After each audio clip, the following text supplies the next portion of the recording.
Hey guys, tonight we're slipping under the stiff covers of a Victorian-era bed, the kind with lace trim, feather pillows that smell faintly of dust and lavender, and a corset still cinched just a little too tight. The candles are flickering, the chamber pot is suspiciously close to the foot of the bed, and outside, a horse clops past pulling something mysterious and squeaky. You're lying in the near dark, trying desperately to fall asleep, but the air feels heavy, the fire is too warm, and your doctor says insomnia is probably due to your excess imagination. Victorian England was a time of etiquette, empire, and extremely bad sleep. Even the wealthiest among society couldn't seem to shut their minds off at night. Although, to be fair, sleeping in whalebone shapewear probably didn't help. Imagine crawling into bed with your torso still semi-immobilized by laces, stays, and petticoats. You're expected to drift gently into slumber while essentially mummified from the ribs down. You probably won't survive this. So before you get comfortable, take a moment to like the video and subscribe, but only if you genuinely enjoy what I do here. And let me know in the comments where you're watching from and what time it is where you are. Now, dim the lights, maybe turn on a fan for that soft background hum, and let's ease into tonight's journey together. You trudge to your bedchamber, the fire already low. A maid has turned down the sheets, fluffed the pillows, and folded a brick-warmed towel for your toes. You unlace your boots with one hand while trying not to knock over the basin of water balanced precariously on the washstand. Your head aches and your thoughts spin. Social obligations, unpaid debts, and whether your new bonnet looks too French. Welcome to a typical Victorian night, where the more progress society made, the worse people seemed to sleep. In upper-class homes, bedrooms were often cold, drafty, and too quiet, except for the occasional skittering rat or groaning pipe. Fireplaces crackled, yes, but only faintly. The overwhelming hush of a house full of sleepers only amplified the lonely rush of an insomniac's thoughts. What began as restlessness could spiral into full-blown Victorian despair. Corsets made everything worse. They weren't just for daytime wear. Wealthy women sometimes slept in lighter versions of their corsets to preserve their shape overnight. Figure training, they called it. You, dear sleeper, are now cinched tight around the ribs, your lungs whispering feeble little sighs as you try to get comfortable on a mattress that's 70% horsehair and 30% regret. Even men weren't free from nighttime burdens. Layers of woolen sleepwear combined with heavy sheets and a strange cultural resistance to open windows meant that night sweats were rampant, and not just from the opium. Historians still argue whether corset-induced insomnia was seen as a medical issue or a moral failing. In some corners, sleeplessness was tied to sin, excess emotion, or, if you were a woman, too much reading after dinner. A wandering mind, especially in a female head, was not to be trusted. The solution? Tighter bodices, colder baths, and less excitement. That said, not all Victorians suffered equally.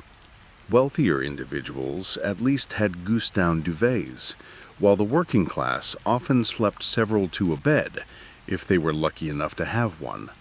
Poorer urban families in East London might have squeezed 6 into a single room, the air thick with coal smoke and snoring. And yet, curiously, they might have had an easier time sleeping than the anxious aristocrats.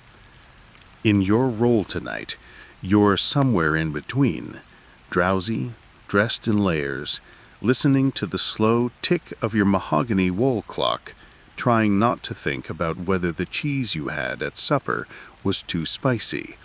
Cheese dreams, you've heard, can be disturbing. There is no electric light, only the candle stub in a brass holder, flickering in the mirror's reflection. Shadows loom large, and here comes the final challenge: the expectations of society. Sleep wasn't just rest, it was character. Waking up tired meant you had something to hide. The good and pure slept soundly. The anxious and sinful did not. So you lie there, in a corset or collar, sheets tucked tightly around your sides, mind buzzing despite the exhaustion. Maybe tomorrow, you think, you'll try something new, like boiling lettuce, or asking the housemaid to shake out the mattress. But tonight, you'll simply listen to the soft clatter of the wind through old window panes and let the rest of this story carry you through the night. You turn over, or at least you try to. The layers of tucked-in bedding resist, and your corset gives a polite warning creak.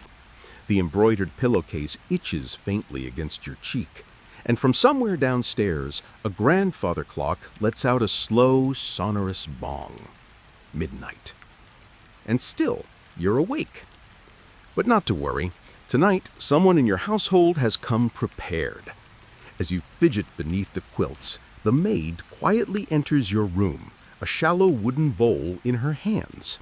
Inside, nestled carefully among the folds of a linen napkin, are 5 crisp, cold leaves of romaine lettuce. Not for eating, no. This is one of the more peculiar home cures whispered through Victorian parlors. Lettuce, when placed under one's pillow, was said to gently coax sleep from her hiding place. You blink at the leaves. Is it the chlorophyll, the mild scent, or some faint ancestral memory of crazing under a summer sun? Historians still argue whether this practice began in earnest as folk medicine or as a fanciful holdover from ancient Roman habits. The Romans did, in fact, associate lettuce with sleep. Julius Caesar supposedly took a lettuce-based sedative after battle. Of course, his version likely involved wine and some questionable herbs, but the leafy symbolism remained. The Victorians, with their fondness for reviving classical traditions and turning them into tasteful parlor games, simply adapted the practice for their own use. So here you are, head resting gently above a tucked-in layer of greens. It's not as absurd as it sounds. Lettuce contains a milky fluid called lacticarium, often referred to as lettuce opium, which has mild sedative properties. Herbalists of the time, many of them women practicing under the guise of household management, were fascinated by it. Some even made tinctures or tonics from boiled lettuce leaves, sweetened with honey and served warm in delicate porcelain cups.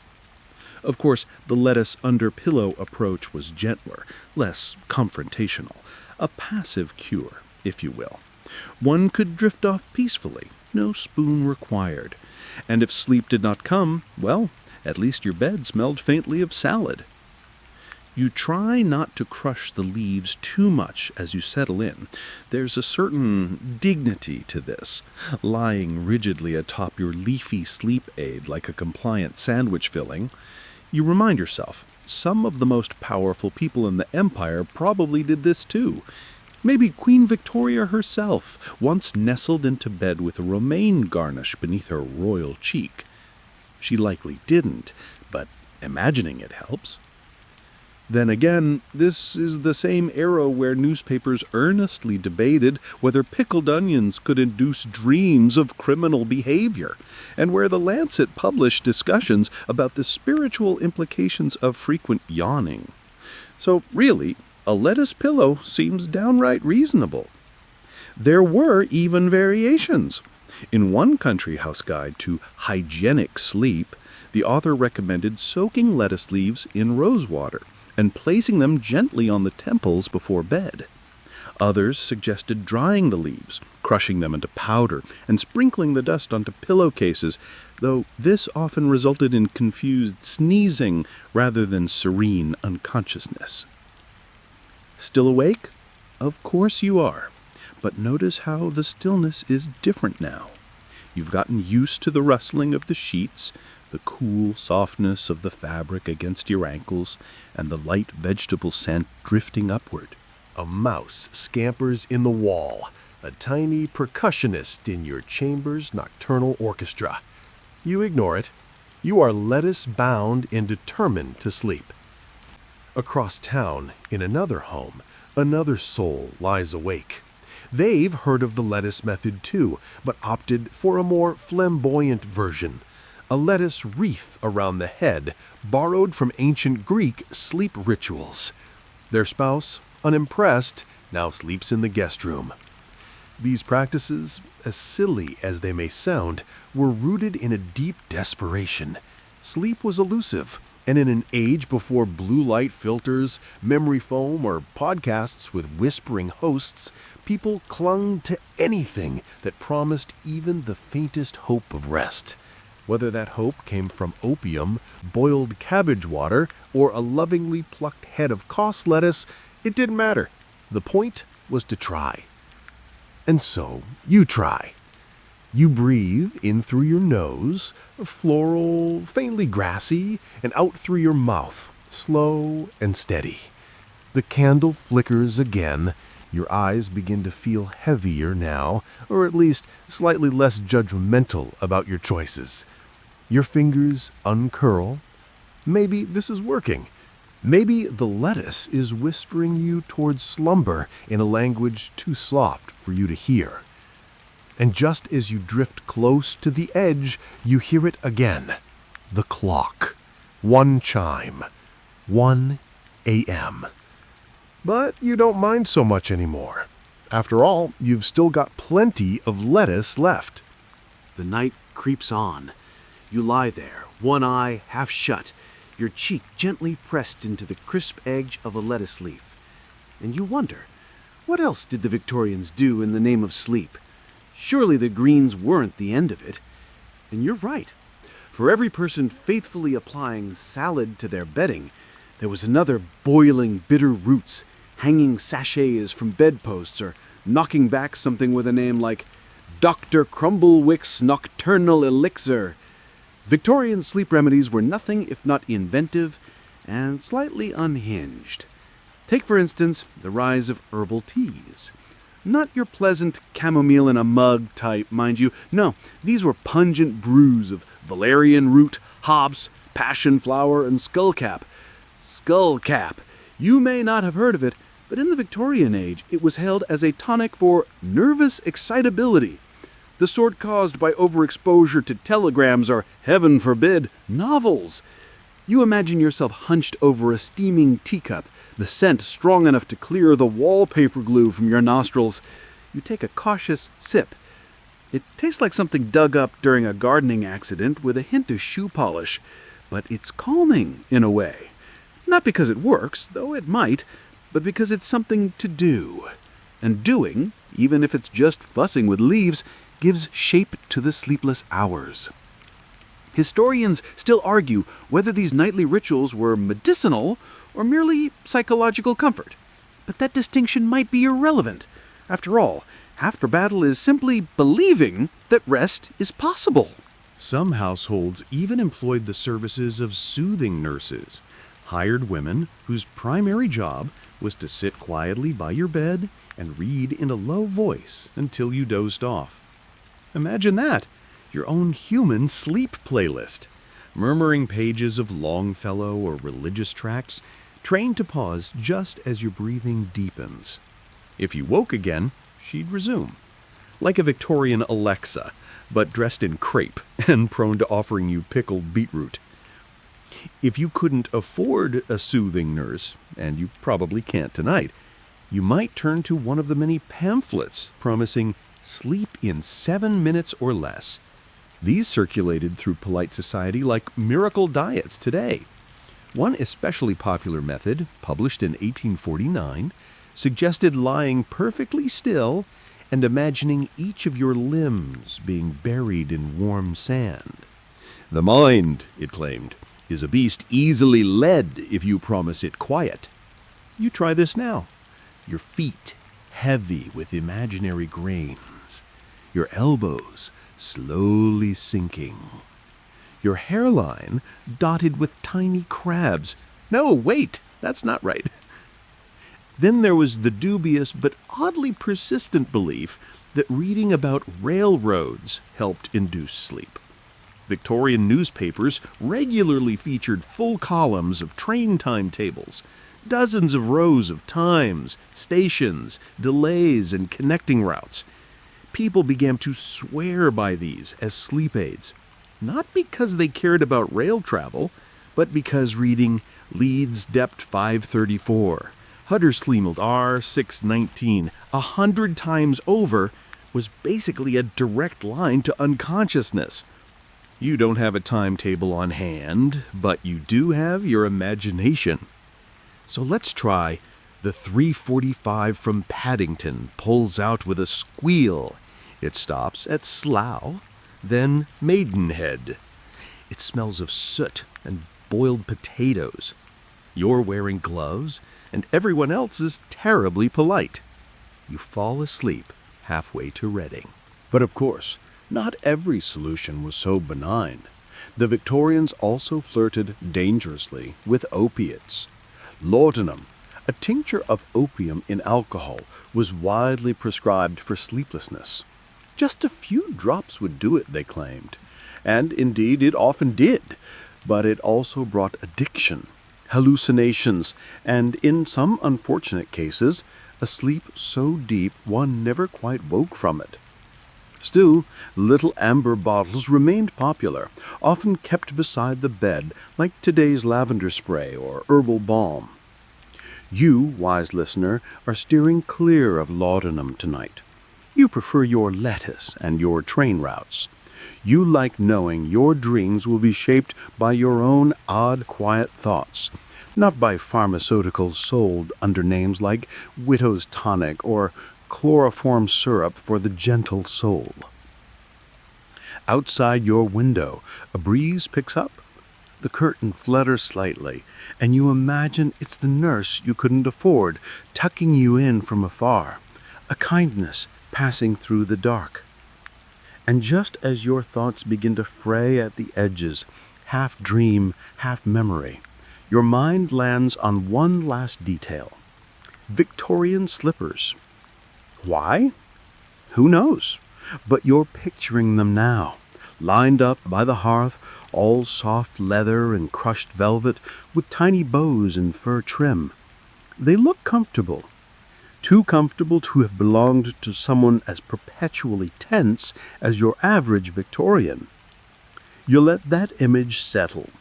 A soft pair of slippers waiting by the fire, a warm cup of awful tea, a head of lettuce and railways and sand, and the sound of nothing but a distant clock ticking you forward into sleep. Tick, tick, tick. You count the seconds with the slow rhythm of the grandfather clock echoing through the old hallway. Time in a Victorian household never rushes. It unfolds gently, like the pages of a damp diary left too close to the kettle. And in the soft darkness of your room, where the candle has finally sighed out and your lettuce pillow rests beneath you like a leaf-shaped lullaby, your mind wanders, just as it's meant to. Let's leave the bedroom for a moment.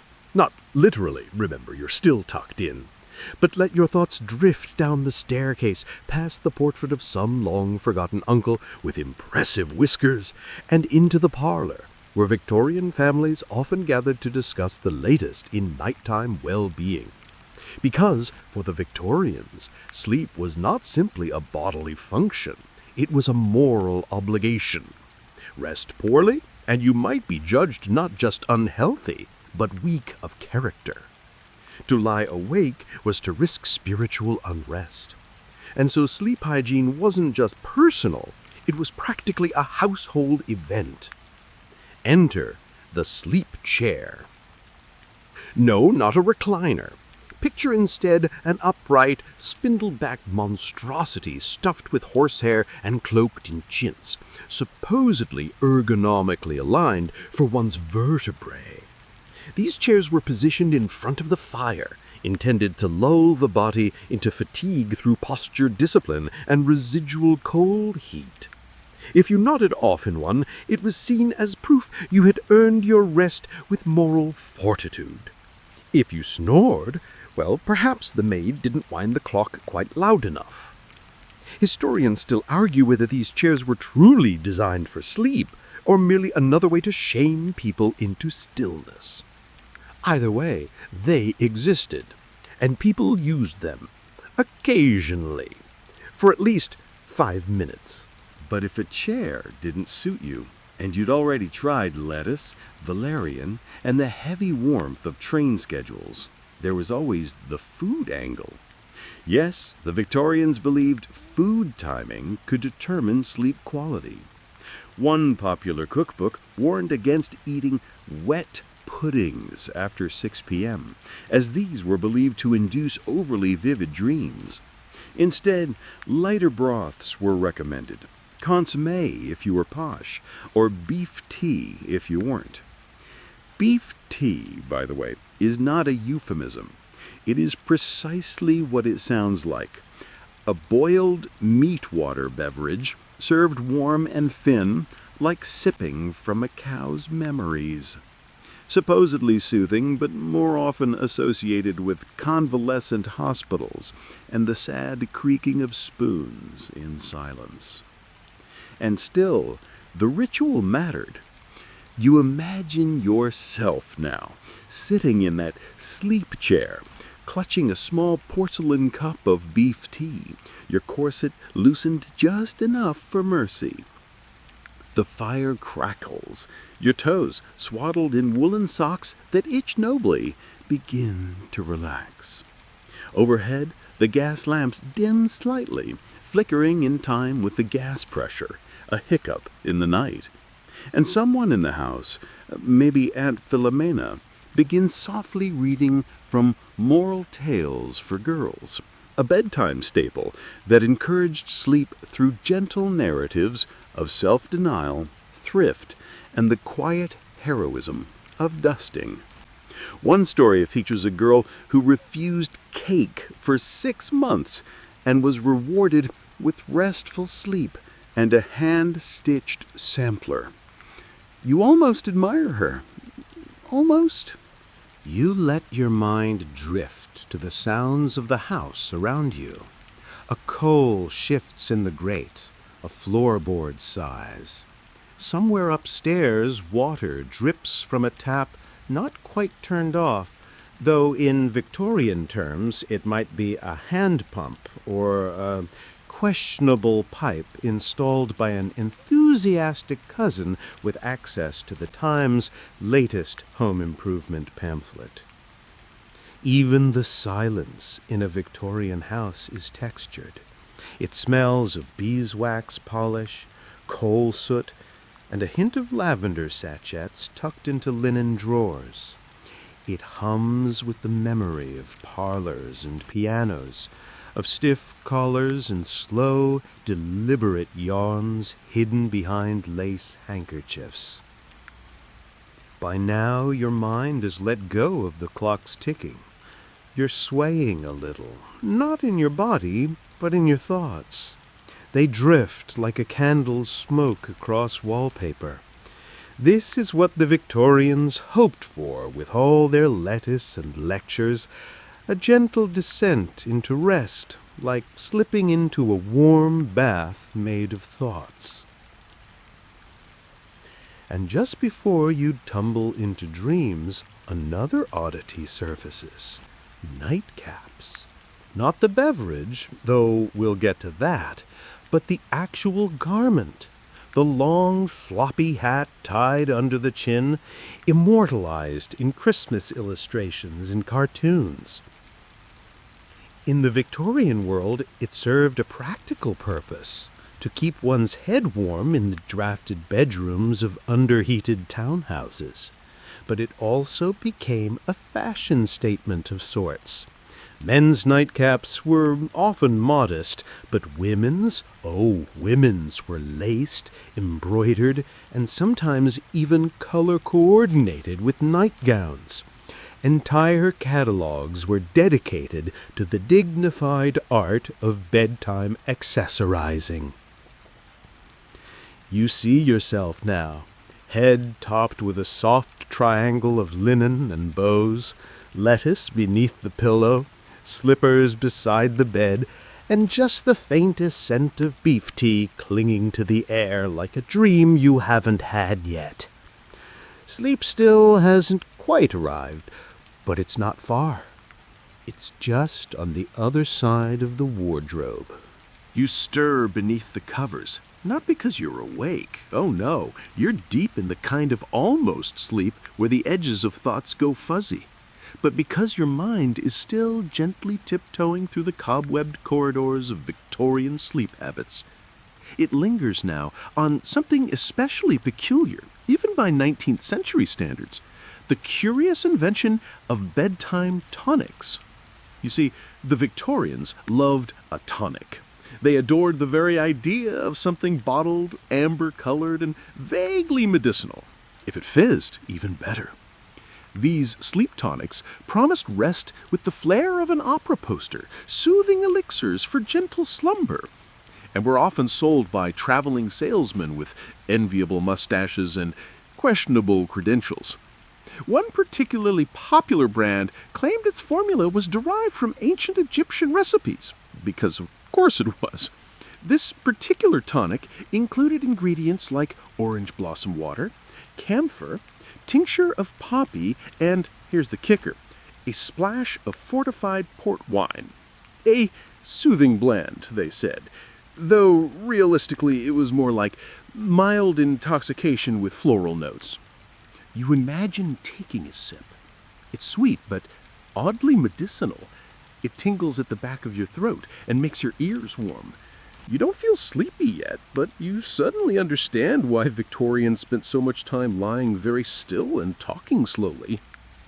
Historians still argue whether these tonics were more placebo than panacea, but they were sold in chemist shops and general stores alike, often alongside other nighttime staples, smelling salts, digestive powders, and the ever-popular nervous system syrups that likely did the opposite of what was promised. And for children, well, they didn't miss out.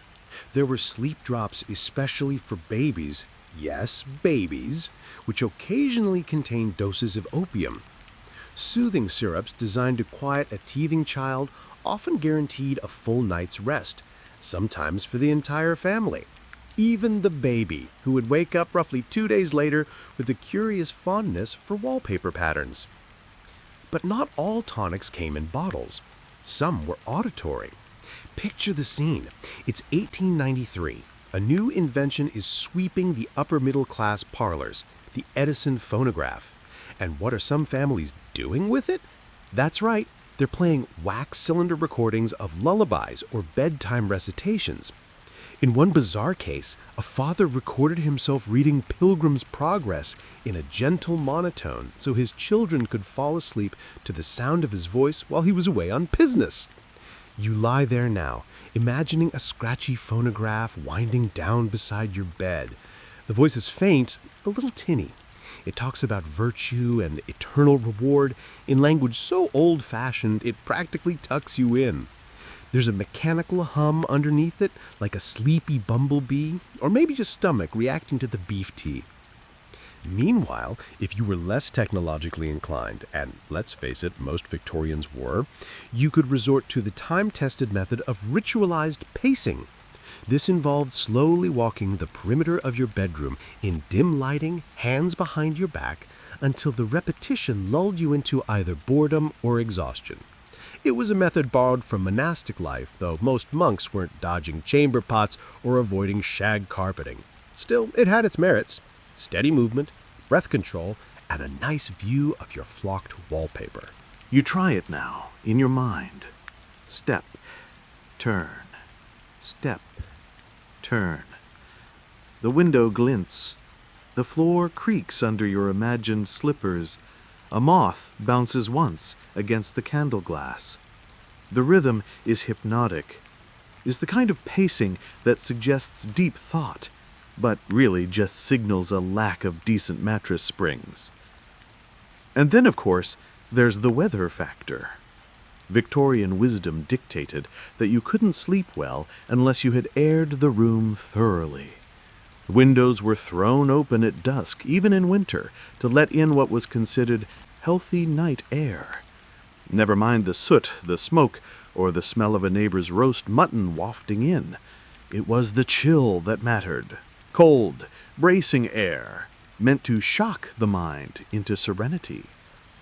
You imagine pulling your blanket closer, nose just peeking out, while the draft of damp London fog curls along the windowsill.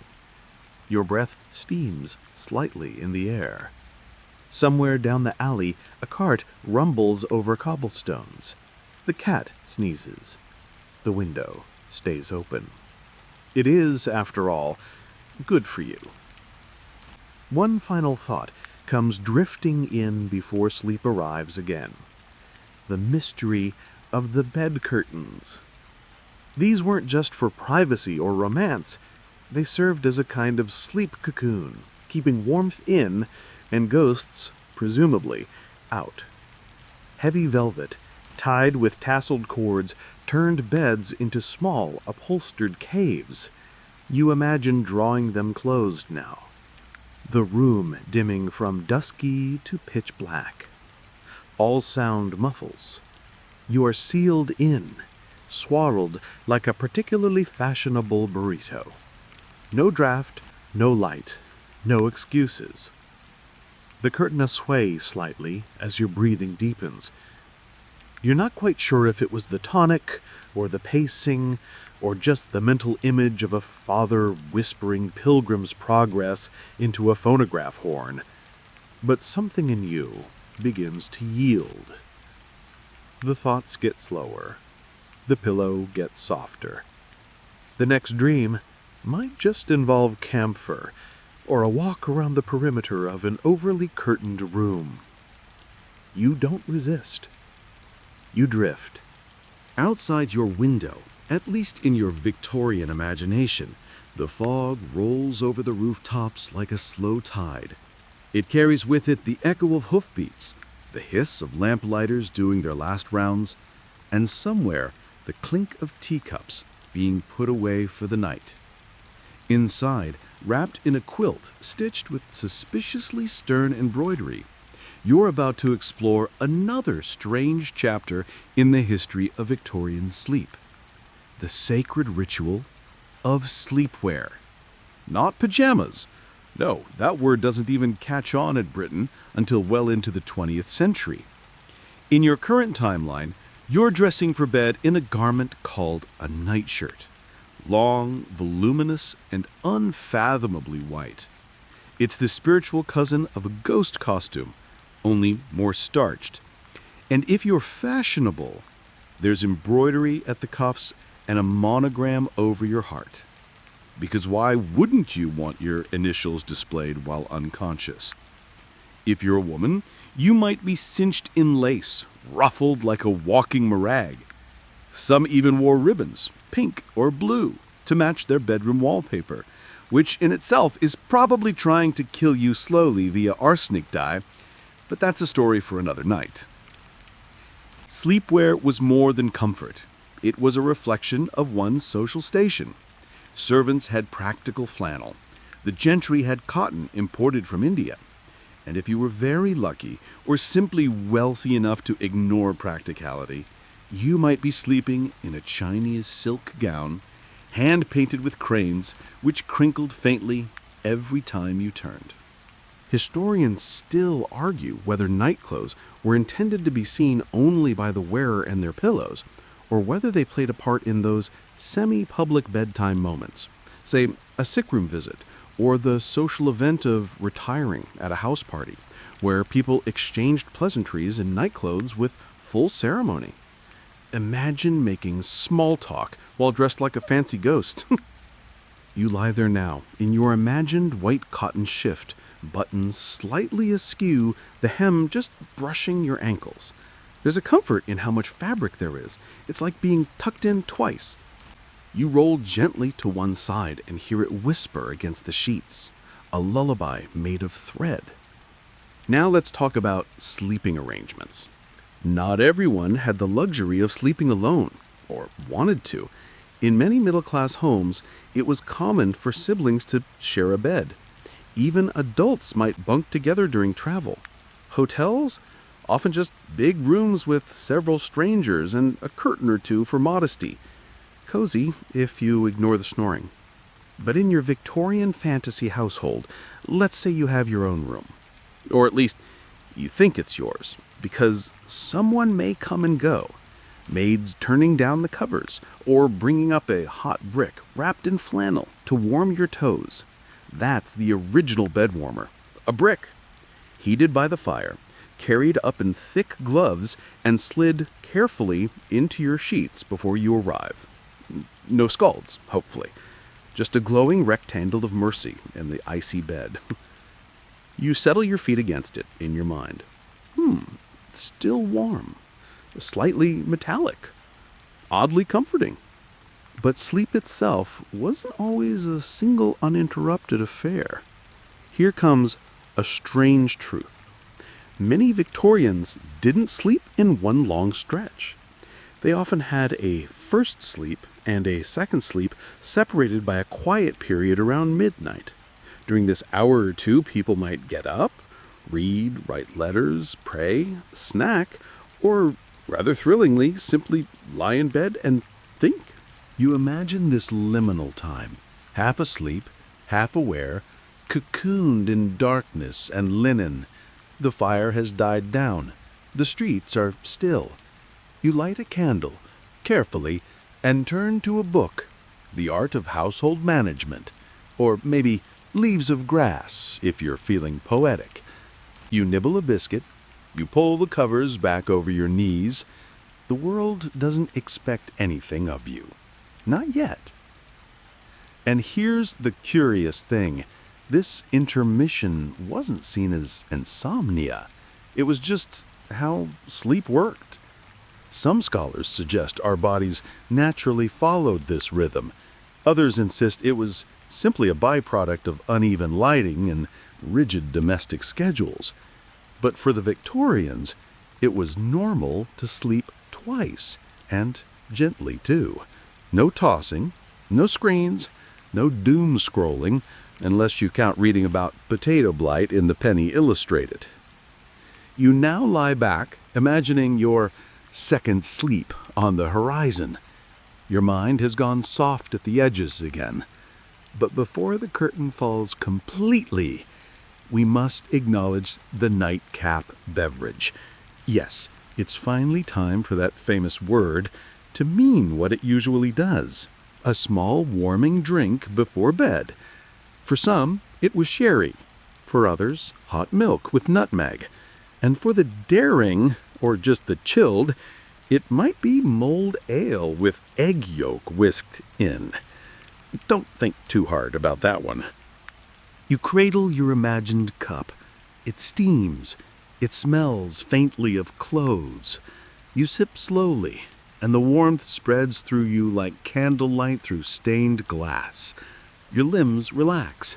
The chill recedes. Your thoughts trail off like steam from the cup. No one rushes sleep in this world. You're allowed to wander toward it. Like a long walk down a quiet hallway, soft carpets beneath your slippers, the tap-tap of the clock growing slower, quieter, gentler. You're almost there. You are lying still now, somewhere in the gauzy in-between of almost dreaming and still remembering, when a new curiosity rises to the surface like the last bubble in a sleepy pot of tea. The peculiar world of Victorian sleep accessories. Yes, accessories. Because for the Victorians, bedtime wasn't just about lying down. It was a fully staged ritual. You didn't simply crawl into bed. No, you equipped yourself for the voyage. Let's begin with the bed warmer, beyond just the brick we touched on earlier. Some households used long-handled copper pans filled with hot coals, swirled carefully between the sheets before anyone climbed in. The idea was lovely. The result often smelled faintly like toasted crumpets and ash. It required a steady hand and a trusting heart. One overzealous swirl and poof! There went the lace-edged linens and your chances of uninterrupted slumber. But perhaps your mind drifts now toward a less flammable item, the sleep bonnet. This charming creation was worn mostly by women and occasionally by men who were either fashion-forward or deeply cold. Made of cotton, lace, or silk, sleep bonnets served to keep hair neat, protect expensive styling, and, one assumes, to alarm any household pets. You picture yourself tying one on. It's soft, a little frilly, perhaps pink. The ribbon under your chin is snug, but gentle. You look, frankly, like a slightly startled tulip. And yet there's comfort in this modest uniform. Your hair will not tangle. Your dreams may be confused, but your curls will be immaculate. Some Victorians even matched their bonnets to their nightgowns, which matched their bed jackets, which matched their bedroom slippers, which matched absolutely nothing in nature. The bed jacket, in particular, is worth pausing over. This was a short, sometimes quilted little garment worn from modesty and warmth. Think if a teapot cozy had sleeves. It allowed one to sit up in bed and read the illustrated London news without fear of catching cold or offending decency. Historians still argue whether this layering was genuinely about health or just another excuse for upper-class fashion statements. Regardless, it produced bedrooms that looked like stage sets and sleepers who resembled overstuffed confections.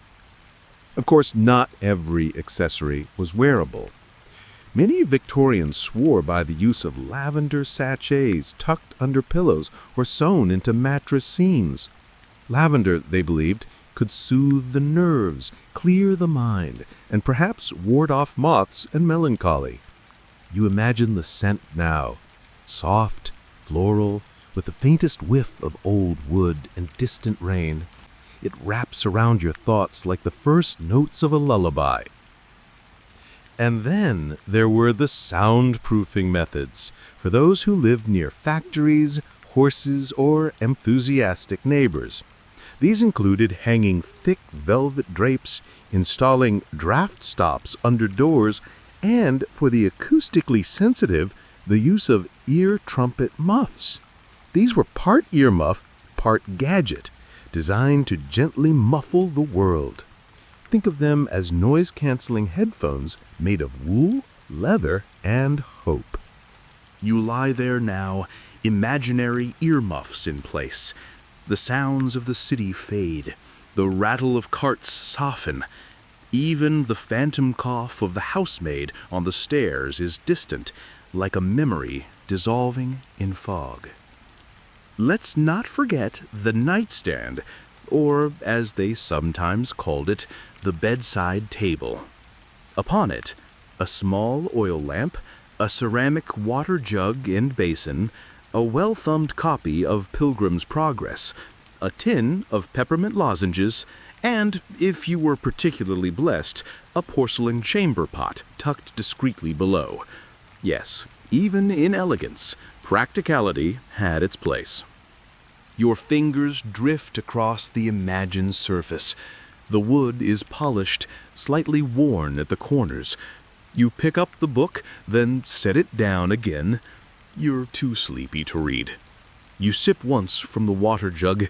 It tastes faintly of iron and dust. You listen to the lamp sputter, like it too is settling in for the night. And then your thoughts turn to the pillow, which Victorians believed should be neither too hard nor too soft, just temperate. It might be filled with feathers or horsehair, or, in a wildly optimistic medical journal, dried hops. Supposedly, hops promoted tranquility. Realistically, they made your bed smell like a brewery.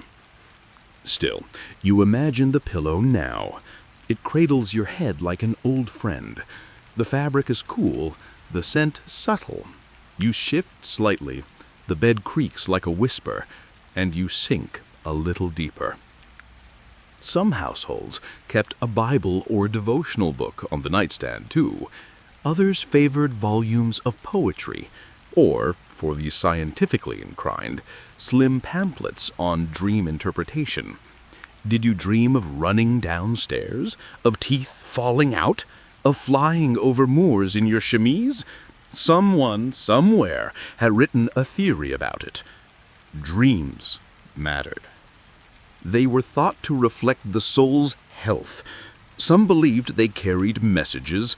Others simply saw them as the mind's playful wanderings. Either way, you close your eyes now, and behind your lids, scenes begin to flicker. A corridor of candles, a bonneted goose riding a penny farthing, a softly glowing jar of tonic that whispers your name. You're not concerned.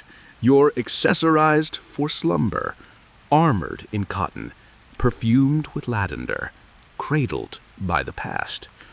And somewhere far off, in a different room of the same imagined house, another sleeper sighs. The walls sigh back. The night deepens. The fire has long since dwindled to glowing embers, casting only the faintest flicker across the high-backed chair in the corner. Outside, the fog has settled like a heavy woolen cloak over cobblestones and garden gates.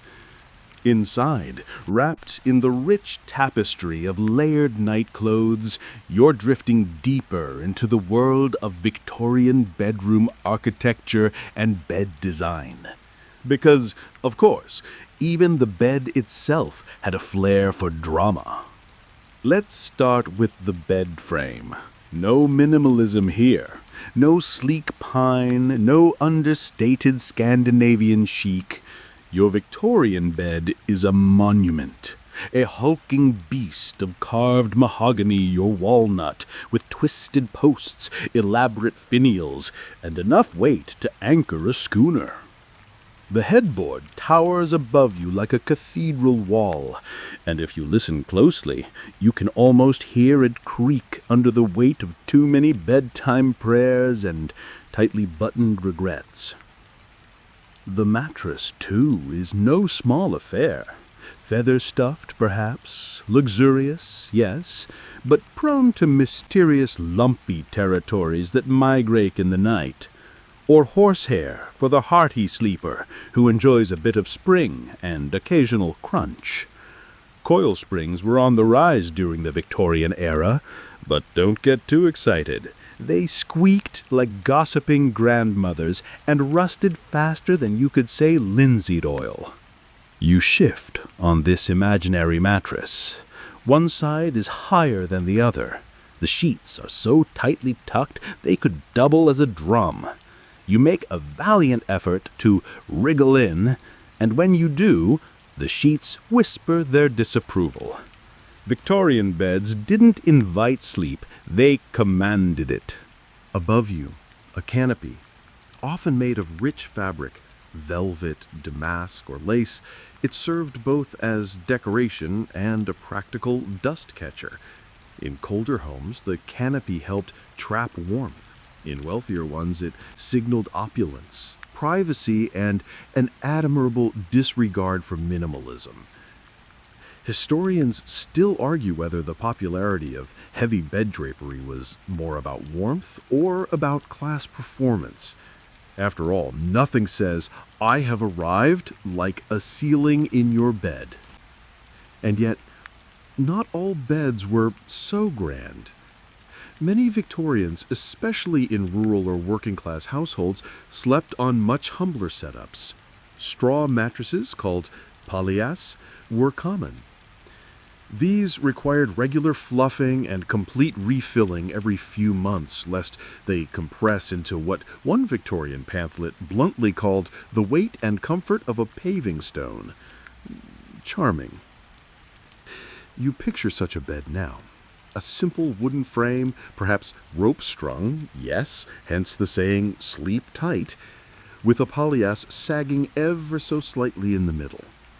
The ropes creak if you roll over too fast. The chill of the air creeps in from the corners of the room where wallpaper peels faintly and mice hold secret conferences behind the wainscoting. And yet, it's still sleep. It's still rest. A pause. A letting go. Let's wander back to the grander home for a moment, where we find another curiosity, the sleeping chamber layout. You didn't just have a bed, you had zones. A washstand in one corner, a dressing table in another, a fire grate with a modest screen, a fainting couch, because, yes, people really did faint, and more importantly, needed a specific location to recover their dramatic sensibilities. In wealthier homes, the lady of the house might have a boudoir attached to the bedroom, essentially a sitting room for writing letters, reading, or simply escaping the presence of husbands, children, and reality. Meanwhile, the gentleman might take a separate dressing room, filled with pipes, brandy, and the solemn contemplation of one's waistcoat collection. And here's a twist. Married couples, particularly in the upper classes, often had separate bedrooms. Not out of disdain, but out of propriety, privacy, and the deeply Victorian belief that absence makes the heart behave more decorously. They would visit each other's rooms, of course, often with elaborate coded signals involving knocked doors, candle placement, or footman diplomacy. You lie there now in your own imagined bedchamber. The air smells of beeswax and old paper. The fire grumbles in its grate. Outside, a dog barks once and then falls silent again. You hear the faintest creak, floorboards settling, or perhaps the ghost of a governess who still disapproves of your posture. Beneath the bed lies another Victorian peculiarity, the chamber pot, waiting discreetly for midnight emergencies. You may feel a flush of modern gratitude for indoor plumbing, but try for a moment to appreciate the elegance of porcelain painted with pastoral scenes or ivy scrolls. Yes, even nighttime functions had to match the wallpaper. At the foot of the bed, you might find a warming pan, its handle protruding like a knight's lance, or a stack of neatly folded extra quilts, embroidered with initials and suspiciously stiff with starch. You tug one over your imaginary limbs now. It's heavier than you expect. Comforting, though, like being gently pressed down by time itself. And perhaps in the corner sits your most loyal sleep companion, the bedside clock, often ornately cased in brass or wood, ticking solemnly into the night. No glowing digits here, just the soft click of hands moving, the occasional wheeze of a wind-up mechanism losing courage. It ticks as you breathe, slow, even.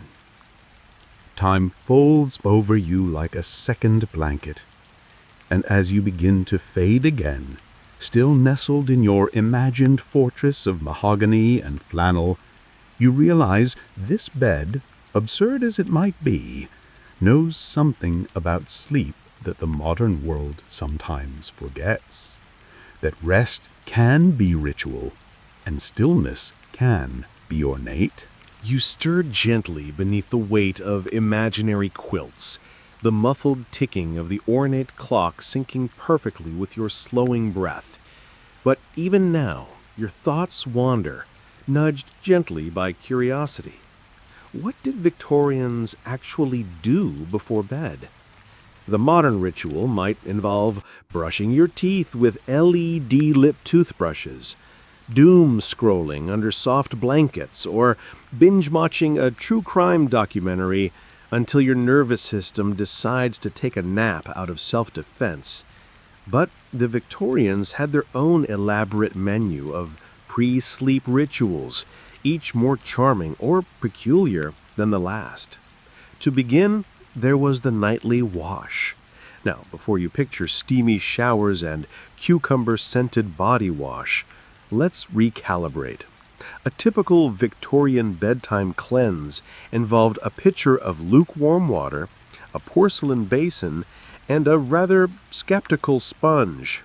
You'd splash your face, dab your hands, and maybe swish water around your mouth with the stern focus of someone hoping to avoid cholera.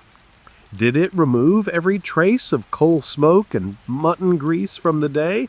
Not even close. But it felt clean enough for sleep. You lean over your washstand now. The porcelain is cold, the sponge has clearly seen better days, and the water is the temperature of regret. Still, you splash, pat, and perhaps say a small prayer to the gods of hygiene. You are now 40% clean and 60% ready to collapse. Next came hair care. Yes, even at night, especially at night. Victorian ladies were encouraged to brush their hair 100 strokes before bed. You imagine this now, a long-handled boar-bristle brush pulling gently through thick waves of hair as the fire crackles nearby. Each stroke is said to stimulate the scalp, increase circulation, and presumably buy you a first-class ticket to angelic dreams. Historians still argue whether the 100 strokes was scientifically sound or simply another invention of beauty columnists with too much free time. Either way, the result was shiny hair and a surprisingly good shoulder workout. Gentlemen, meanwhile, might oil their beards or wax their mustaches into pleasing shapes, ensuring that they would enter the realm of dreams looking like a respectable chess master, not a wilted turnip. Once the grooming was done, it was time for spiritual reflection. Many Victorians took bedtime as the ideal hour for evening prayers or devotional reading.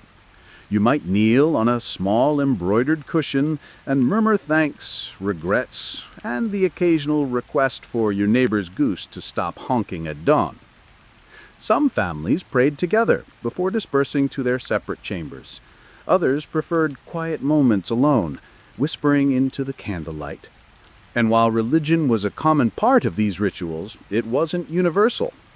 For others, a favorite poem, a diary entry, or a few lines of a beloved novel could serve the same purpose, to ground the soul before drifting into sleep.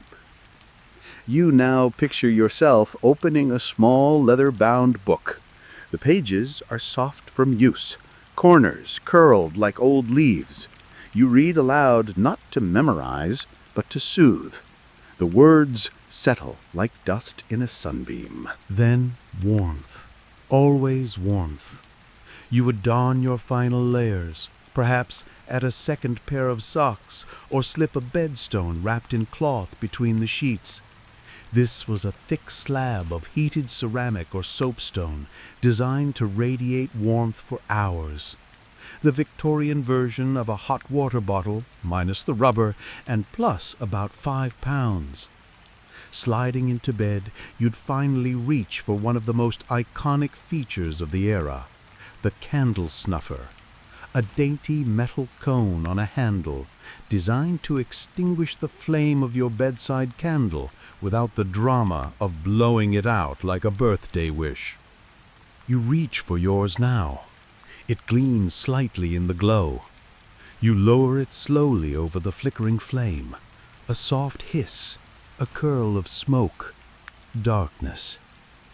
But not silence, because the night in a Victorian house had its own soundtrack.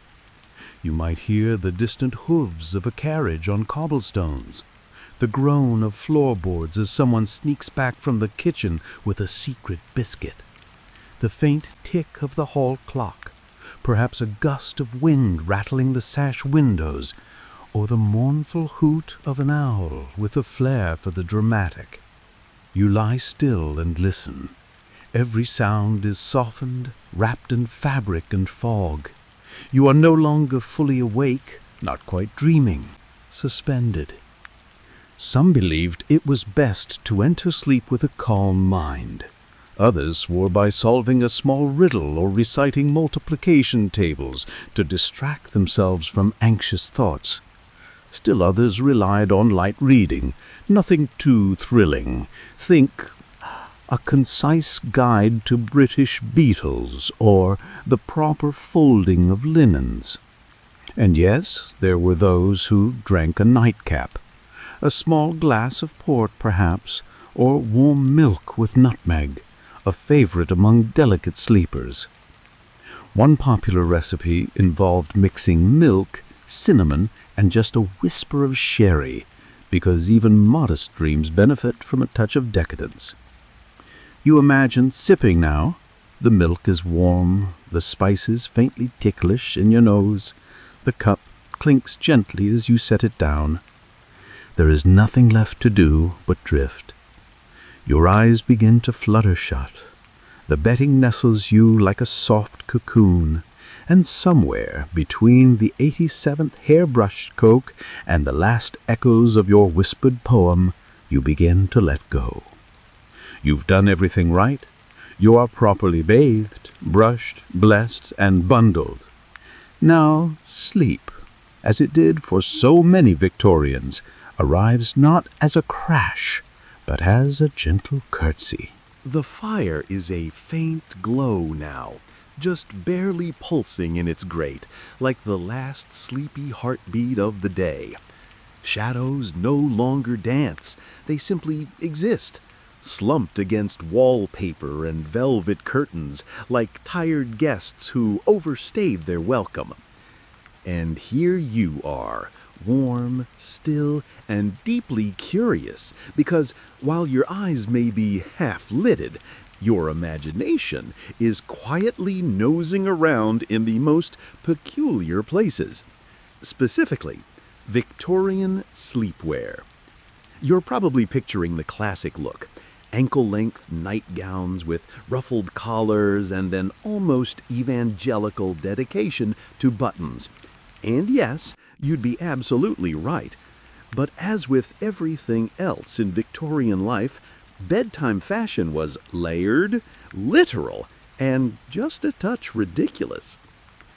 Let's start with the nightgown. For women, it was often made of cotton, flannel, or linen, breathable, slightly scratchy, and cut in such a way that it could double as both sleepwear and fire escape wear. Because, yes, modesty was considered essential even during chimney-related emergencies. The nightgown was often white, not for any particular fashion reason, but because white fabric could be bleached, boiled, and publicly judged for its freshness.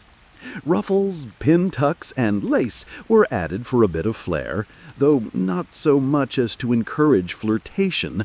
One must never court dreams too enthusiastically. Men, meanwhile, wore nightshirts, essentially a long tunic that hit the knees, made from sturdy cotton or flannel. These garments often had a single chest pocket, presumably for storing dreams, spare mustache wax, or a well-folded handkerchief. Historians still argue whether Victorian men actually used these pockets or if they were simply decorative touches demanded by tailors with a sense of whimsy. As nightwear evolved through the 19th century, some upper-class men began to embrace the sleeping suit. Yes, a coordinated two-piece ensemble complete with drawstring trousers and a matching button-up top. Think early pajama set, but with more starch and the constant risk of being mistaken for a naval officer. These suits, imported from India in their earliest forms, were originally called pajamas, a word borrowed from Hindi and Persian roots meaning leg clothing.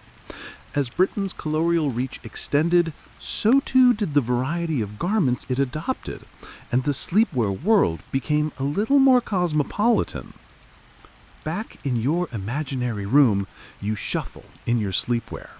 It rustles slightly, which feels oddly comforting. You notice the stitching near your wrist, hand-embroidered initials, E.H.F. You're not sure who they were, but they clearly had excellent taste in monograms. And we cannot skip the most delightful and debatably useful item, the nightcap. No, not the sherry, we already had that. This nightcap is the soft, floppy, sometimes laced piece of headwear worn to bed by both men and women. Designed to keep the head warm, in drafty houses and poorly insulated bedrooms, the nightcap was part fashion statement, part practicality, and part subtle admission that your bedroom probably didn't break 50 degrees Fahrenheit in January. You place yours gently on your head. It droops over one ear with theatrical flair. Congratulations, you now resemble every vintage Christmas card illustration of Ebenezer Scrooge mid-yawn. You are perfect. Children, too, had their own versions of Victorian sleepwear, often even more restrictive than adult garments. These were frequently made from wool flannel, itchy, heavy, and apparently designed by someone who had never tried sleeping in wool. If you were lucky, you might get a nightgown with a matching sleeping bag stitched into the hem. If you were less lucky, you were sewn into your nightshirt for winter, with your mother cutting you out come spring like a larva. One fringe tidbit worth imagining: in especially cold climates, some children slept in full woolen undersuits layered under flannel gowns, topped with knitted bed socks and mittens. Mittens! To bed! Clearly warmth was valued over dexterity. And while the fashion was interesting, the real magic lay in what these garments represented. Because putting on a nightgown, buttoning up that last awkward cuff, or adjusting your nightcap wasn't just about getting dressed for bed. It was a signal to your body, to the household, and perhaps to the universe that the day had ended. In many homes, especially in more traditional or religious families, the act of getting into one's night things was accompanied by a ritual sense of closure. The last embers stirred, the final candle snuffed, the bolt slid on the door. A sigh, a stillness. You imagine it now. The soft pop of fabric as sleeves slide into place, the muted shush of feet across woven rugs, the slipper taken off and tucked just so beneath the bread frame. The way the candlelight warps slightly as you pass by, your shadow long and sleepy. And perhaps as you sit on the edge of your towering mahogany bed, adjusting your sleeves and tucking in the embroidered edge of your nightshirt, you hear a distant creak, a house settling, a board groaning with the effort of 80 winters, or maybe just the sound of the day exhaling its last. One last detail, what they didn't wear. While many Victorians bundled up, some individuals, especially those influenced by new health theories, believed in air bathing or sleeping sans clothing to allow the skin to breathe. Scandalous? Perhaps, but very progressive for a society that once censured piano legs. So, even in this world of starch, buttons, and waist-high collars, there were those quietly slipping under their quilts in full birthday suit rebellion. You salute them now, mentally, as you pull your quilt up under your chin. And there you are, dressed or undressed for bed, a creature of fabric and dreams, folded neatly into the rituals of another time. The clock ticks on, the fire sighs, your breath slows. Sleep is not far behind. The room around you has grown heavier with silence, the kind of hush that seems to muffle even your thoughts. The coals in the fireplace no longer glow, but rest in a kind of dignified smolder, like old aristocrats who've said their piece and now simply are. And you're lying there in full Victorian sleepwear, bonnet slipping over one brow, with a belly that might or might not contain nutmeg-laced milk. As your breathing deepens, your curiosity nudges you one last time. What did Victorians dream about? And what did they believe dreams really meant? You close your eyes, the darkness behind them rich with flickers of antique imagination. In the Victorian age, dreams weren't simply background noise for the brain. They were believed to hold meaning, messages, and sometimes morality. Entire books were written cataloging and interpreting dream imagery with the casual confidence of a man who definitely thinks he knows what it means when you dream about a horse wearing a hat. Take the Victorian dream manuals, for instance. Slim volumes often sold in railway stations or tucked discreetly among cookbooks. They promised to decode your subconscious. Dream of water? Someone's emotions are about to spill over. Dream of losing teeth, a financial loss. Dream of marriage, either a literal wedding or impending doom. Because, of course. Historians still argue whether these manuals were actually consulted seriously or simply read aloud at parties like 19th century BuzzFeed quizzes. One especially popular manual claimed that if you dreamed of letters, it meant domestic tranquility, while dreaming of rats foretold betrayal. Which feels deeply unfair to rats who, while unpopular in real life, seem to have very little business infiltrating one's subconscious. You lie still now, letting that sink in. Rats equals betrayal. Lettuce equals peace.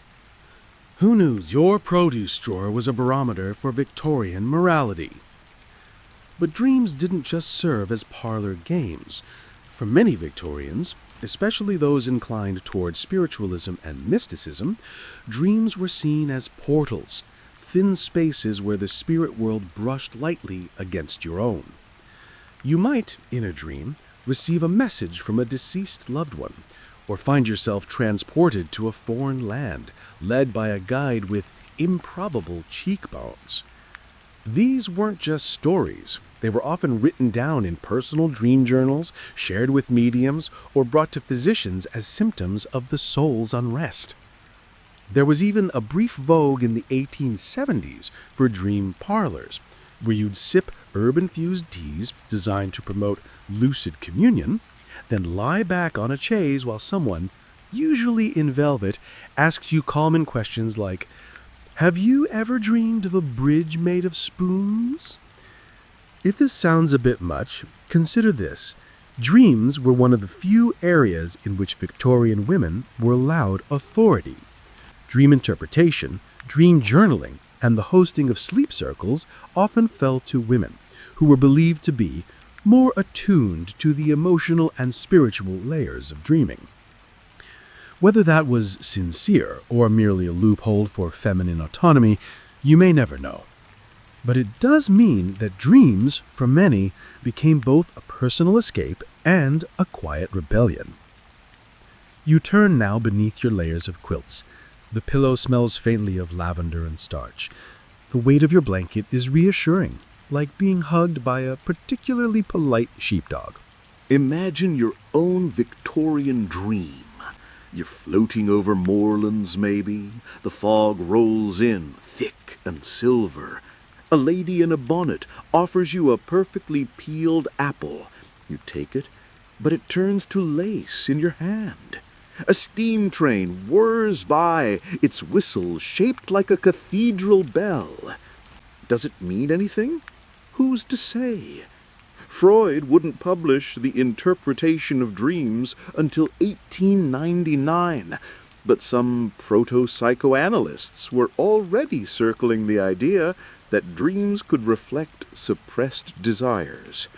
Of course, in Victorian society, most desires were suppressed, including the ones involving cream cakes or exposed ankles.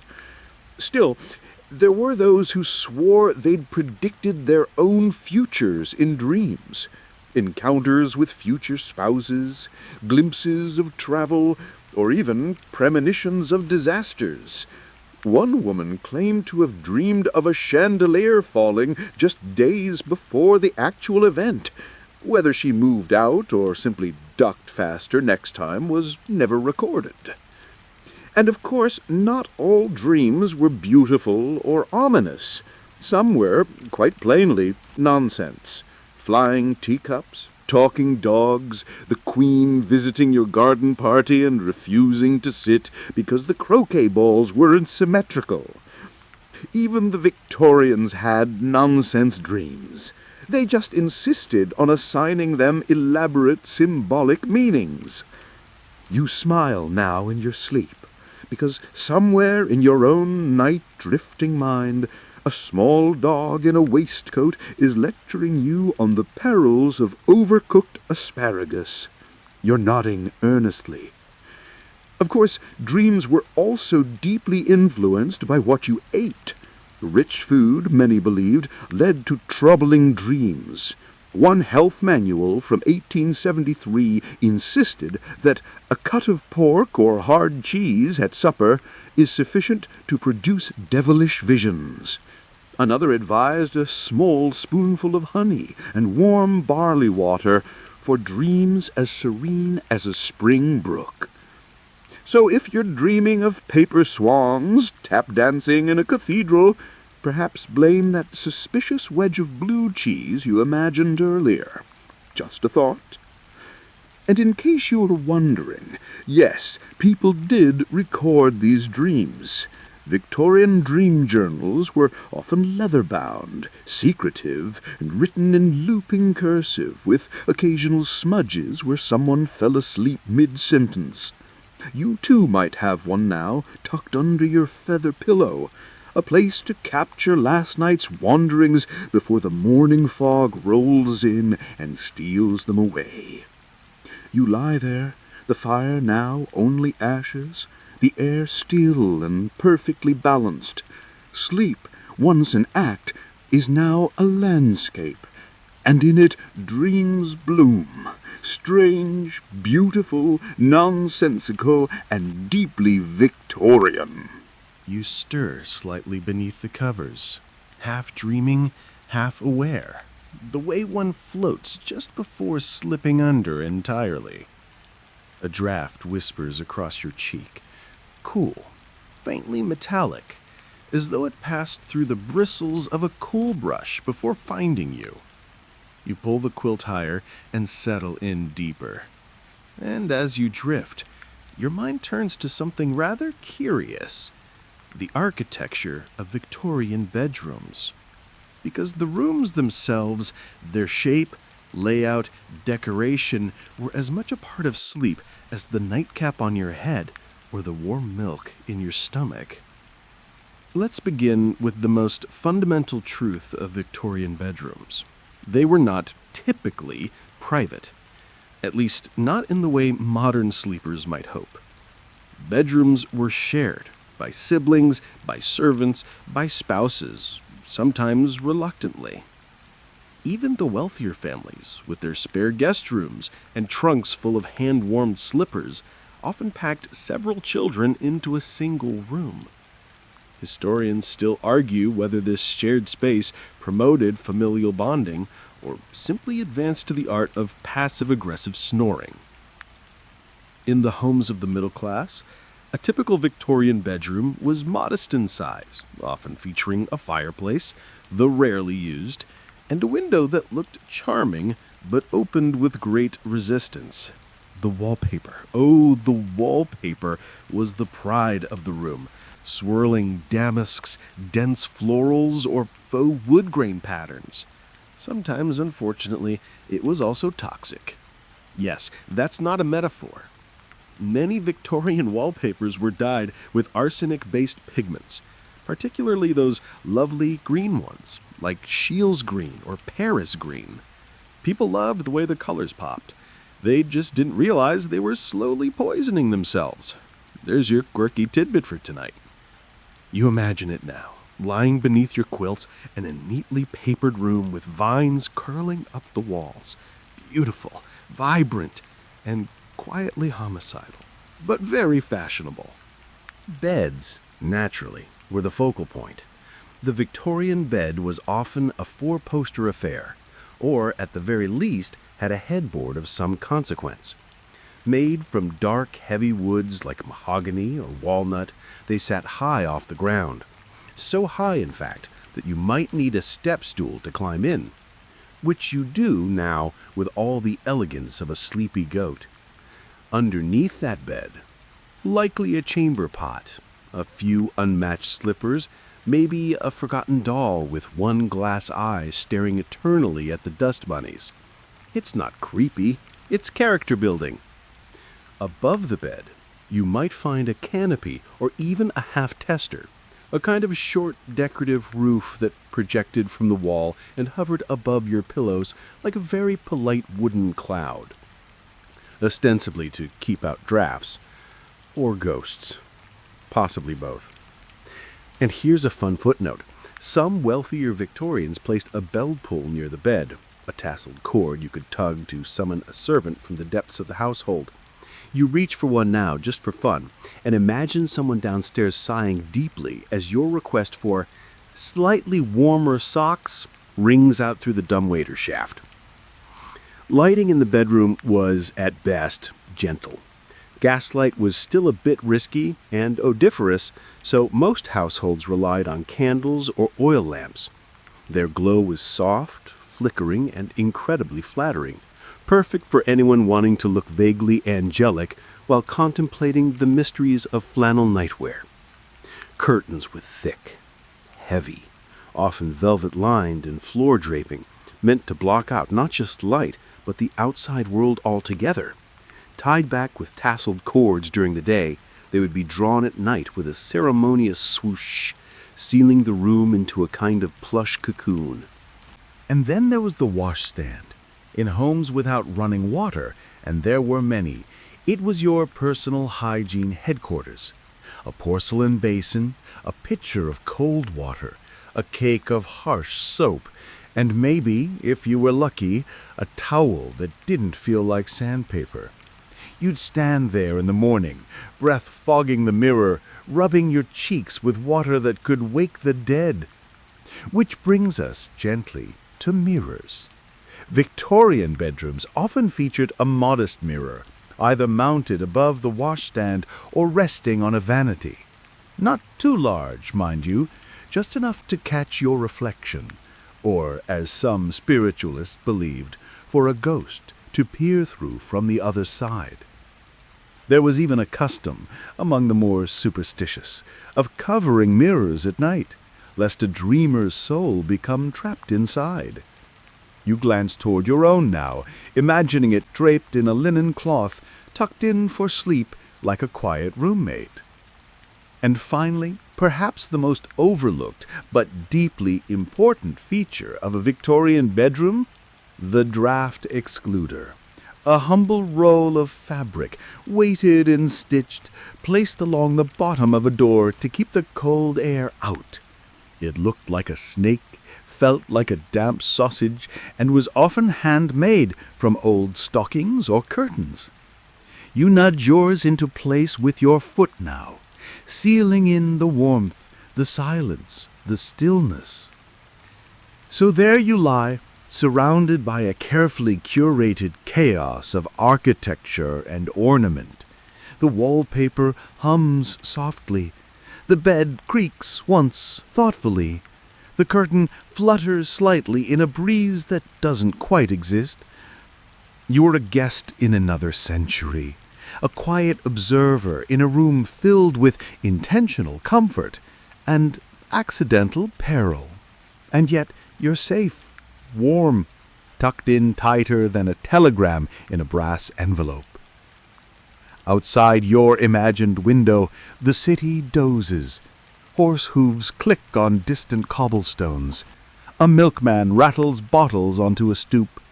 Somewhere, a cat knocks over a candlestick with calculated disinterest. But inside this room, only one thing matters now: rest. Because this space, for all its quirks and arsenic wallpaper, was built for sleep, for stillness, for the slow unwinding of the day into memory and breath. And now, so are you. You shift beneath the imaginary weight of a paisley coverlet as we continue your journey, not through corridors or across time zones, but into the secret world of Victorian sleepwear, a realm far less glamorous than the lace-lined portraits suggest, and surprisingly, far more complicated. Let's start with what you're wearing. If you're lucky, and of at least moderate income, you're wrapped in a nightshirt, loosely tailored, likely white or a faded cream, falling just below the knees. It's soft, roomy, and made from flannel or muslin, depending on the season and your tolerance for scratchiness. The collar might be modestly ruffled or merely squared off, fastened by one lonely button that's somehow always missing when you need it. For women, the attire drifts more into the realm of domestic architecture. Picture a floor-length nightgown with pin tucks and lace, high necklines, and long sleeves. More of a sleeping robe, really, and less of an invitation for comfort. Still, when combined with a sleep cap, the overall ensemble says, "I am ready for bed," and possibly also ready to be painted by a melancholic pre-Raphaelite. That brings us to the cap, a fixture in nearly every Victorian sleepwear wardrobe.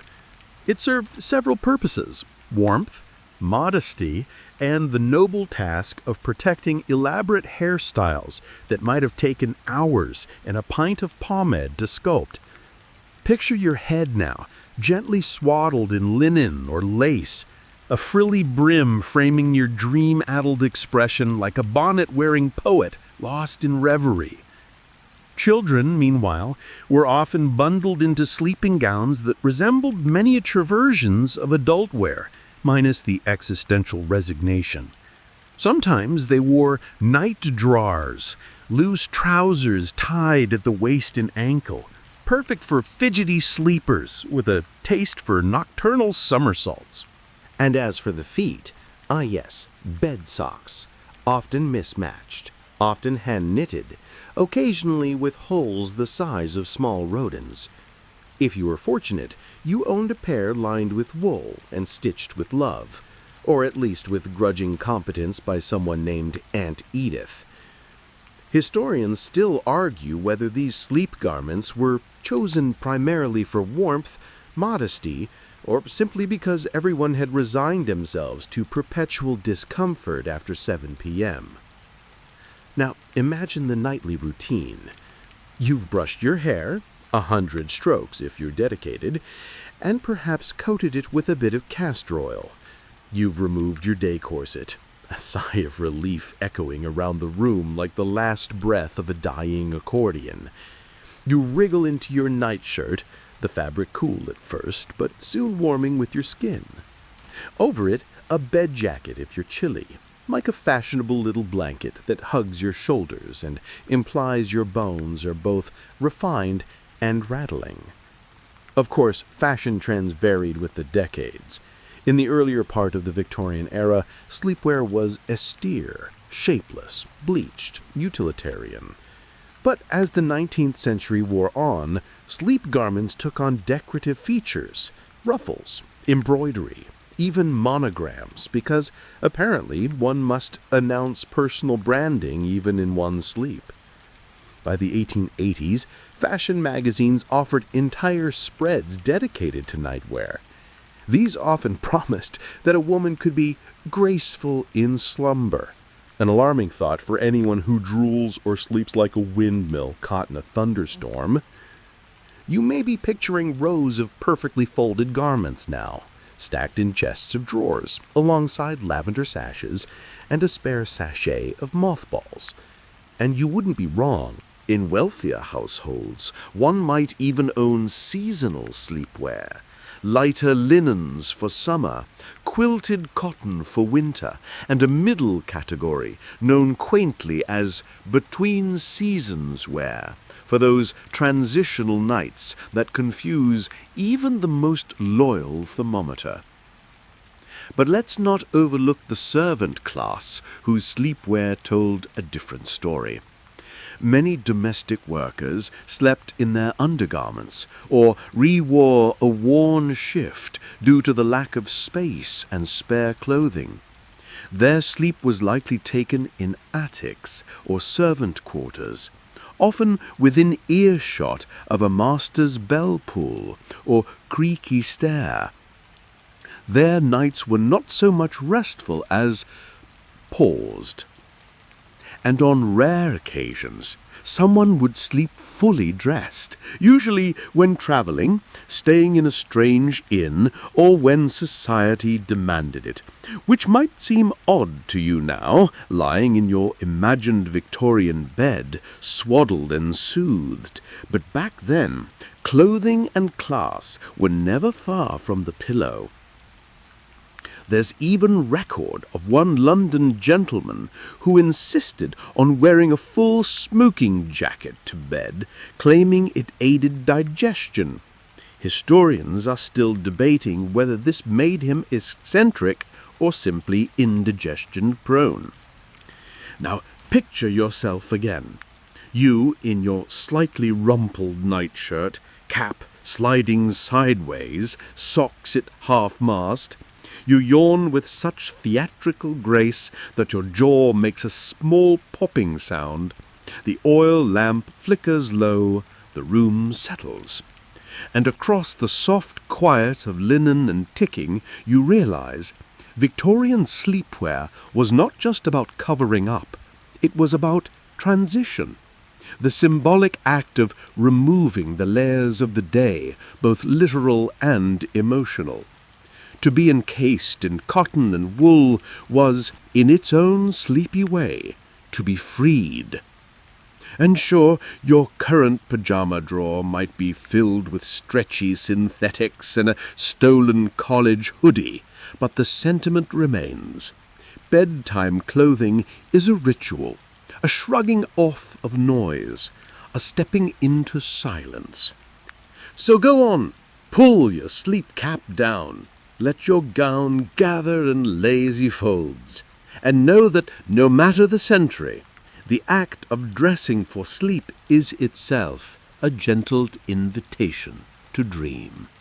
The quiet deepens, like thick velvet laid gently across your shoulders. You've changed into your Victorian nightwear, caps askew, socks mismatched, but heart strangely content. And now you ease yourself further into this midnight tableau. Outside your imagined window, fog coils along gas-lit streets, muffling the world. Inside, your mind turns to one final ritual before bed.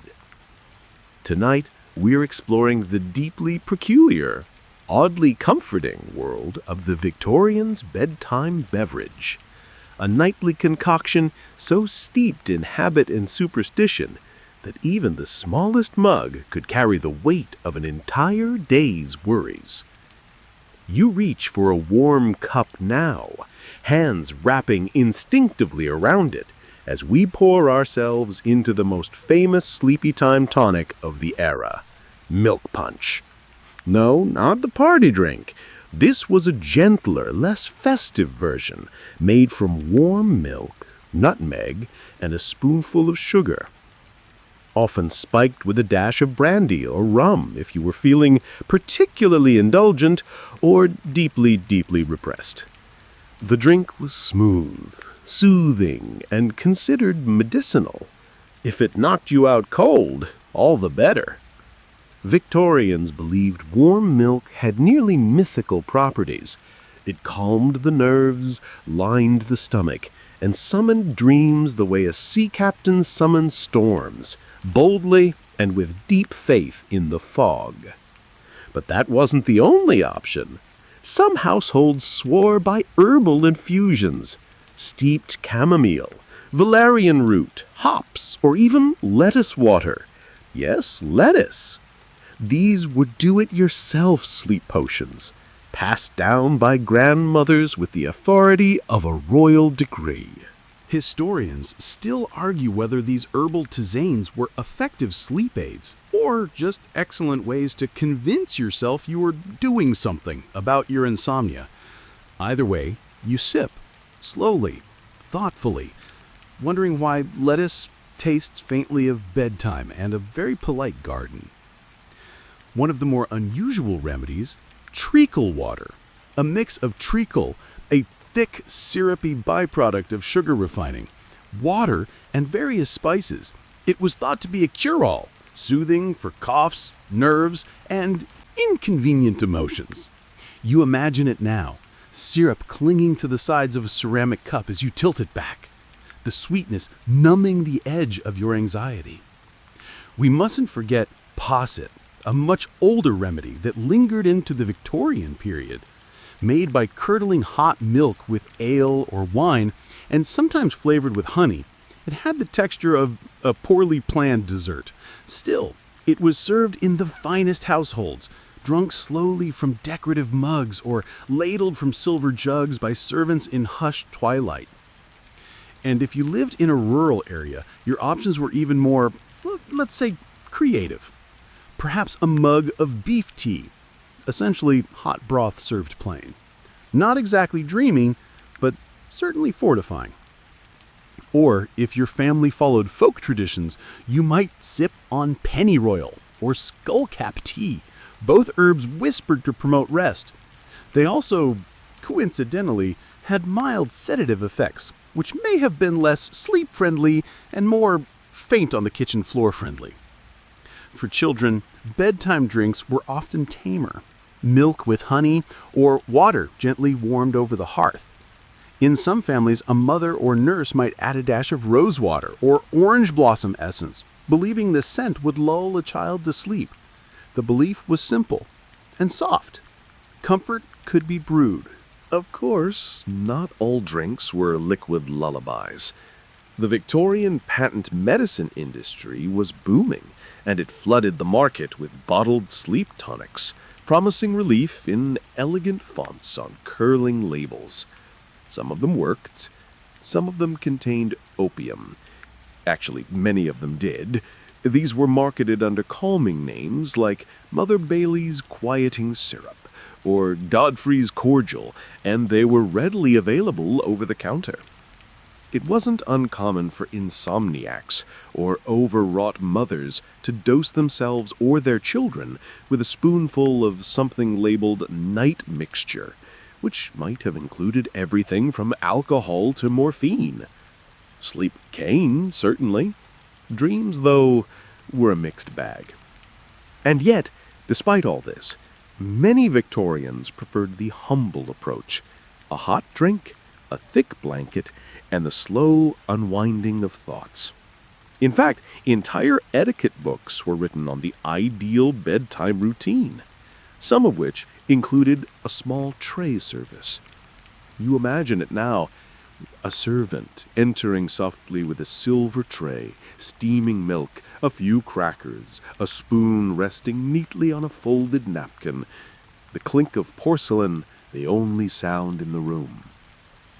What's delightful about this entire ritual, these sleepy dairy-based drinks, is not just their function, but their symbolism.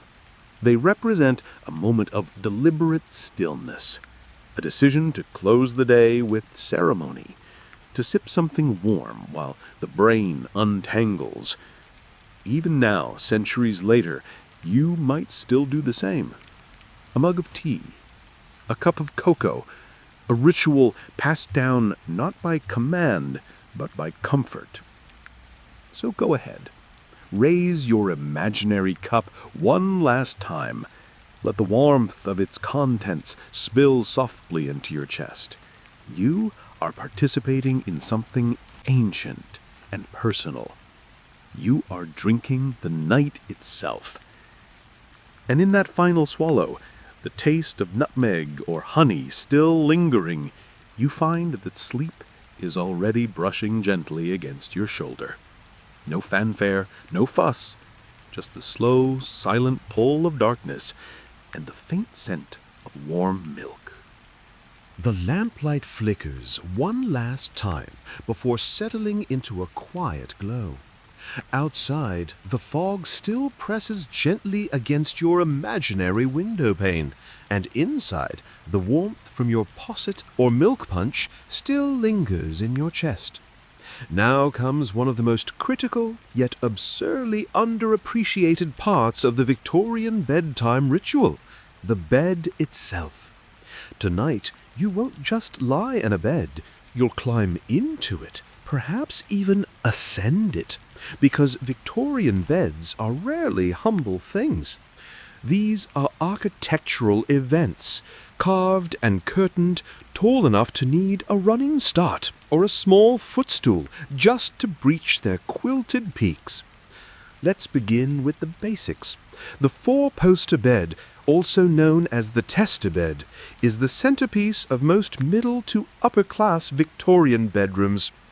Heavy, grand, and unapologetically ornate, it often boasts carved mahogany or walnut posts draped with thick curtains, not for drama, though it helps, but for warmth and privacy. Remember, central heating wasn't exactly humming through the vents in 1853.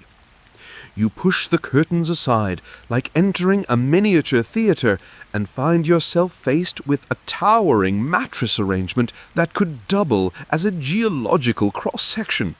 At the bottom, a straw-stuffed palliasse or horsehair base. Above that, a proper feather mattress. And sometimes on top of that, yet another mattress, perhaps down-filled if you're very lucky or mildly spoiled. You settled in. But wait, your night isn't complete without bedclothes, and I do mean that word in its full Victorian splendor.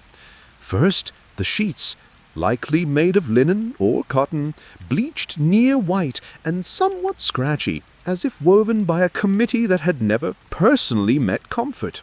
Then a layer of woolen blankets, followed by a counterpane, which sounds like a charming old-timey dessert, but is in fact just a heavier top cover, often quilted and almost always floral. Historians still argue whether the average number of layers was 5 or 7, but let's split the difference and assume 6. You're now buried beneath a soft, increasingly immobile avalanche. You shift slightly. The bed shifts with you, groaning like an old man who once fought Napoleon. Now cast your gaze toward the bed accessories. Yes, there were accessories. At your side is a small bed warmer, essentially a shallow pan filled with glowing coals slid between the sheets before you arrived. It's like tucking in a tiny sun. Of course, it's been removed by now, hopefully, but the warmth lingers, along with the faint smell of scorched wool. And don't forget the bolster pillow, a long cylindrical cushion you either prop your knees on or accidentally roll over in the night like a log. Some beds even had sleeping partitions, a raised middle or pillow wedge that separated two people, ideal for married couples who enjoyed each other's company but not their snoring. Meanwhile, the truly extravagant households might have beds with bell pulls mounted nearby, cords you could tug to summon the servant should you wake in the middle of the night with a need for warm milk, a chamber pot emptying, or a deep philosophical question about the Crimean War. And speaking of chamber pots, yes, they're tucked discreetly beneath the bed, painted porcelain with floral motifs, or perhaps just plain white if you're modest or practical. It's not romantic, but it's deeply real. Beds in smaller homes were often less grand, but still followed the same principles. layered bedding, thick curtains, and a deep respect for warmth. In colder regions, it wasn't uncommon to share a bed with siblings, servants, or even a hot brick wrapped in cloth. Anything to survive the night without frostbite or awkward conversation. If you were truly down on your luck, you might end up in a rope bed, where a simple frame supported a web of ropes beneath a mattress. These beds sagged terribly, requiring the ropes to be tightened regularly, thus the origin of the phrase, sleep tight. Yes, really. You're welcome. For children, beds were often scaled-down versions of adult models, less ornate, but still stiff and formal. And if you were an invalid or the head of a sick room, your bed became your command center, propped with pillows, draped with shawls, and surrounded by trays of gruel, visitors, and the occasional traumatic sigh.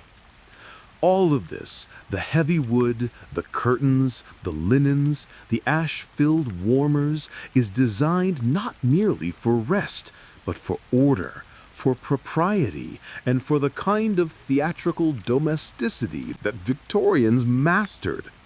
You didn't just go to bed, you presented yourself to bed, like a character entering a final act.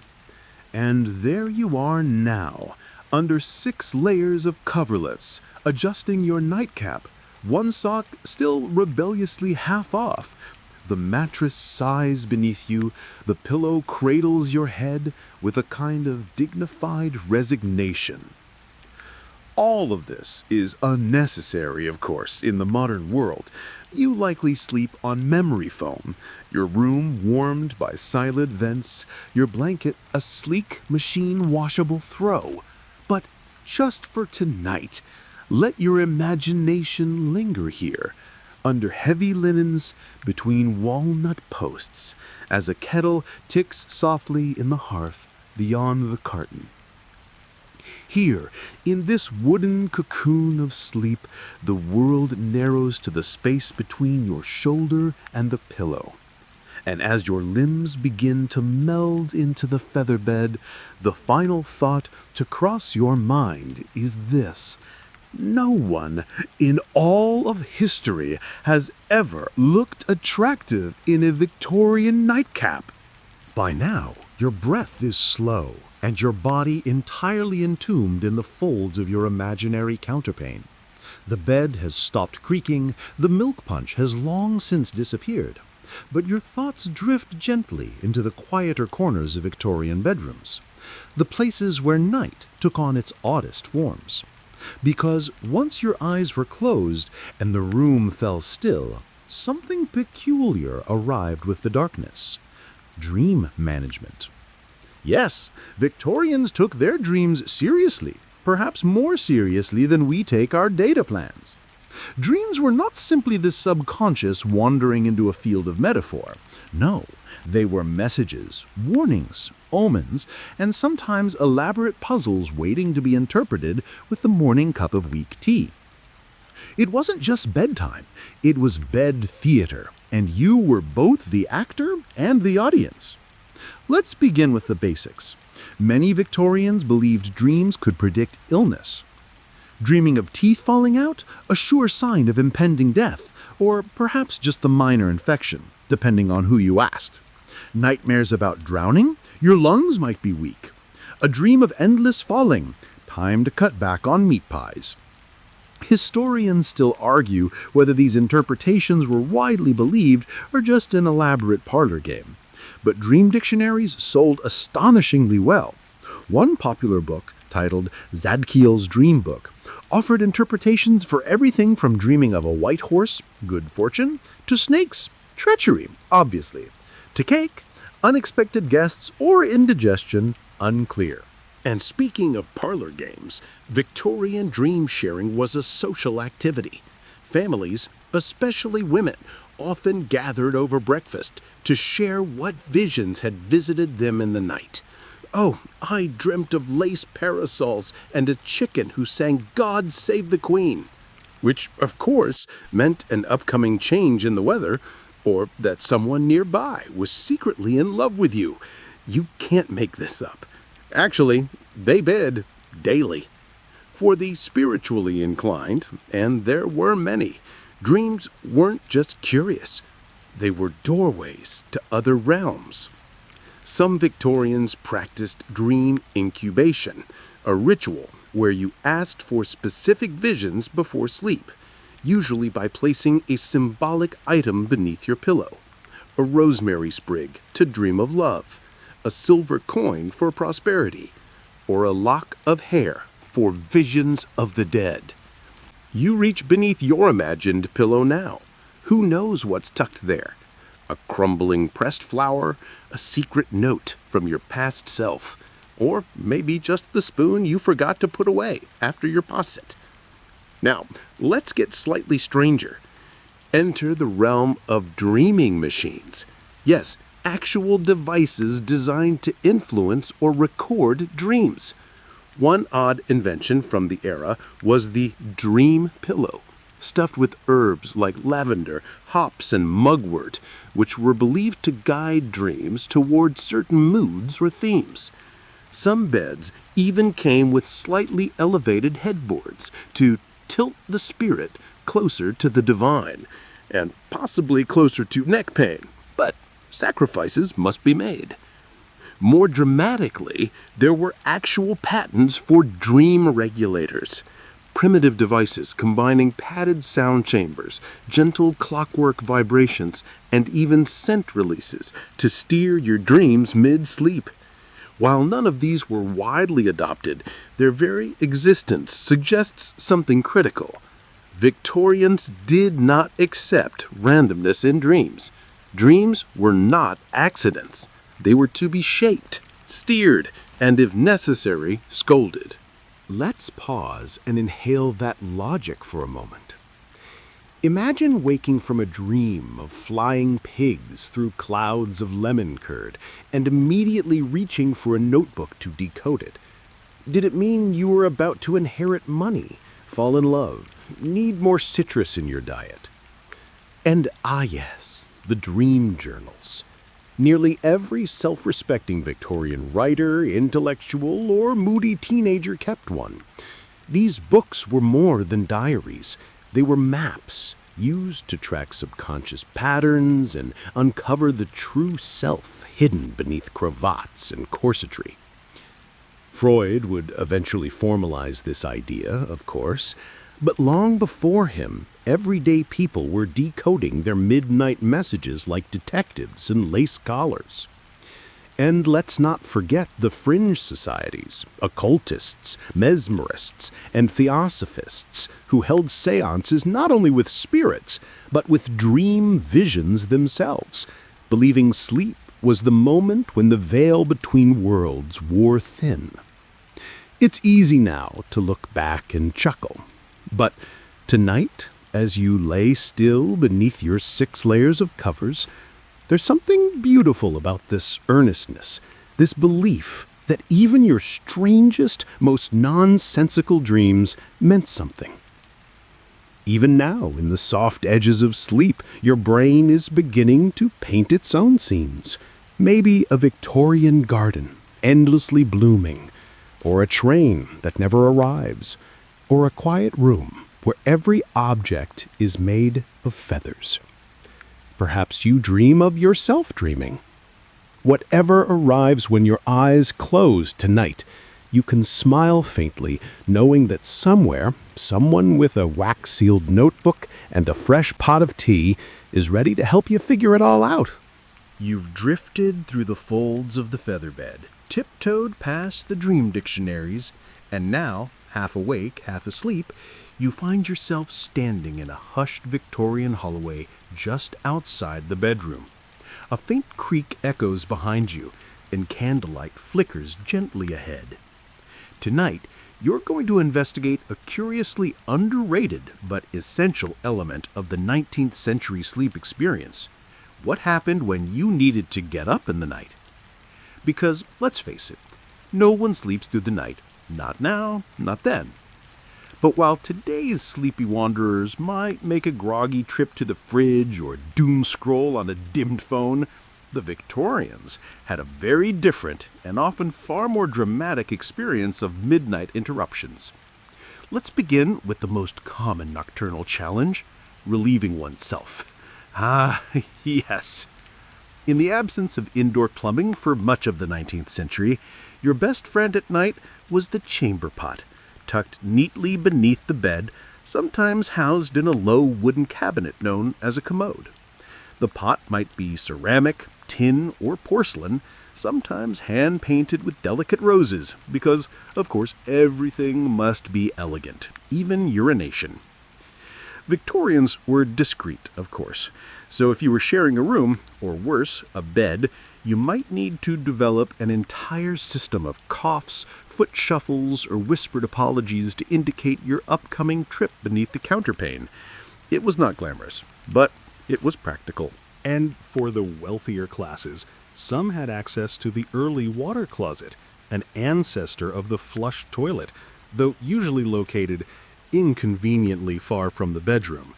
Getting there meant wrapping yourself in a shawl, lighting a candle, and embarking on a nighttime expedition down icy halls with the very real chance of encountering a mouse, a ghost, or Cousin Edna sleepwalking in her bonnet.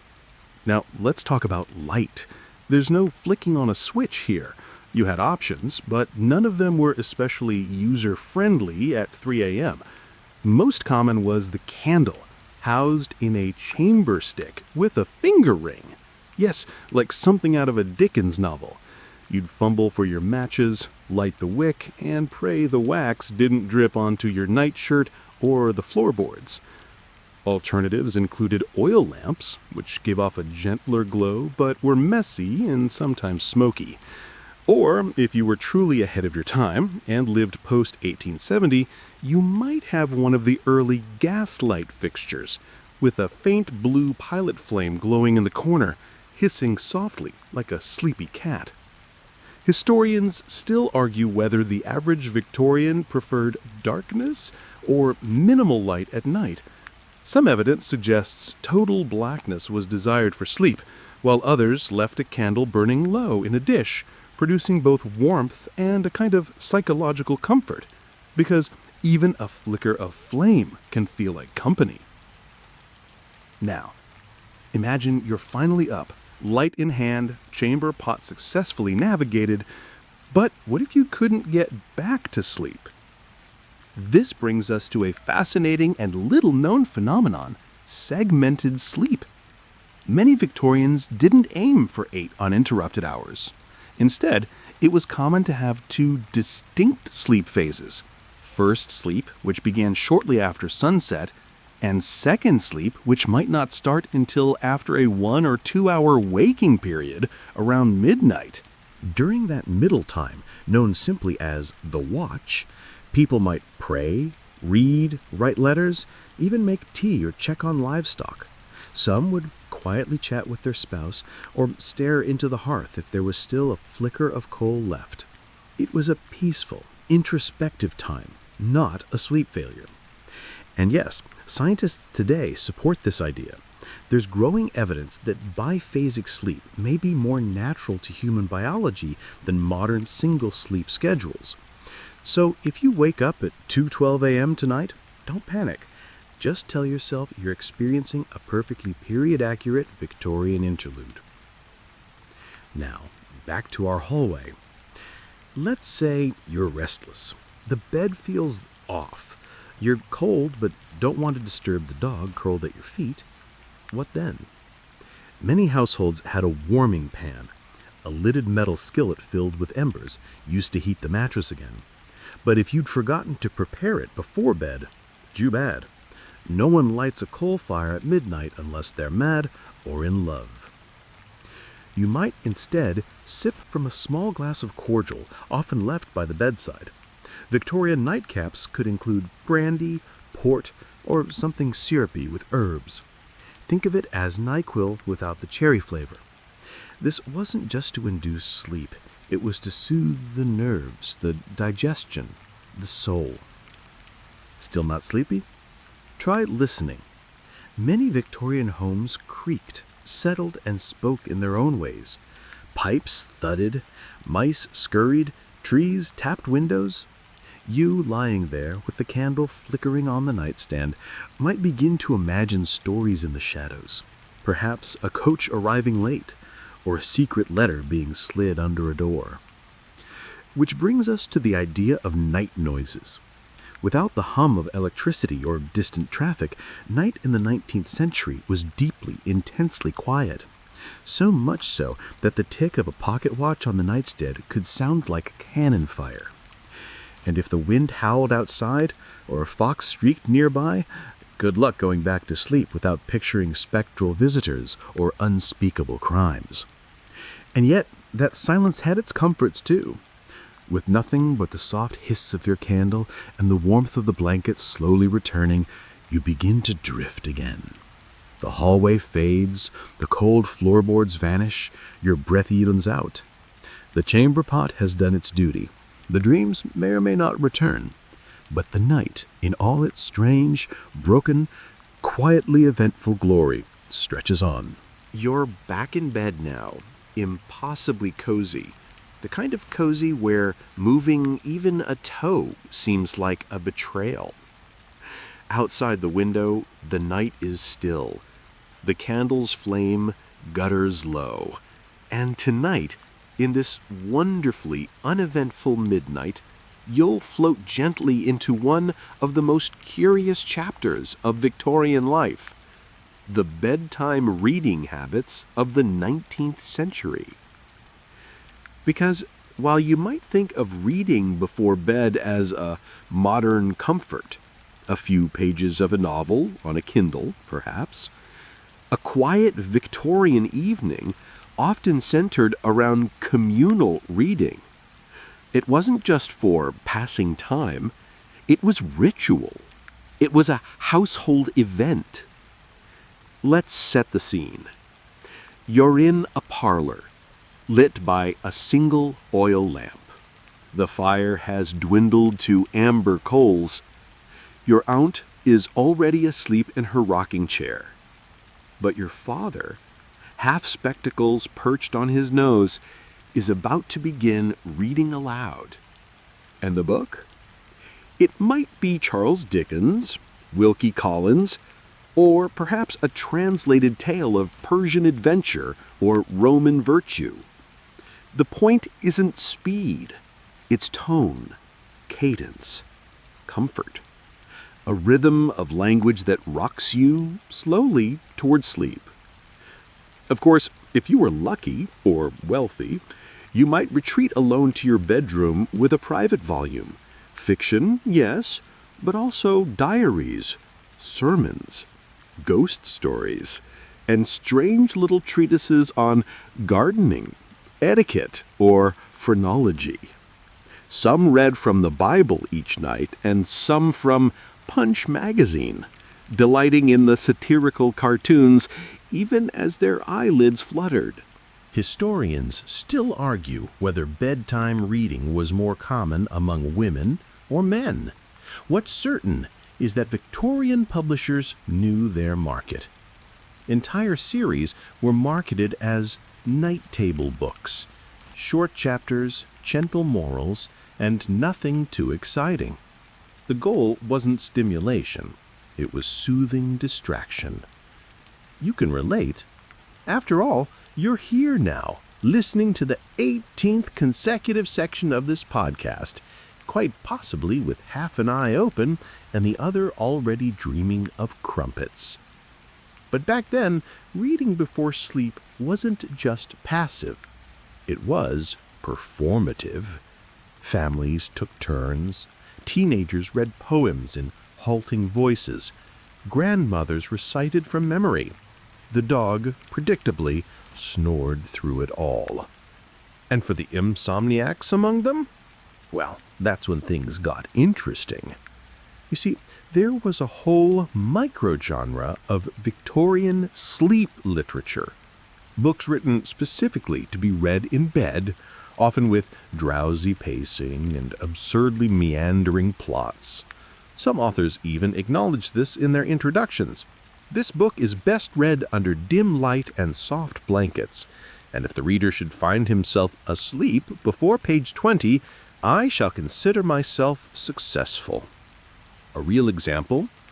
Take The History of a London Parish, published in 1854, a lovingly detailed 400-page epic about city drainage systems. It sold well. People were enchanted by its sleepy realism and comforting dullness. Another crowd pleaser, Sleep Sermons. Ministers compiled their most calming homilies into slim bedtime volumes. There were no fire and brimstone threats here, just meditations on sheep, still waters, and eternal rest. If the soul didn't find peace, at least the body might. And not everyone could read, of course. Literacy varied dramatically by class, gender, and location. But even in homes where reading wasn't a skill, folk tales, local legends, and half-true family histories made up the nighttime soundtrack. And in cities, the invention of penny dreadfuls, cheap serialized horror and adventure stories, introduced a new kind of bedtime thrill.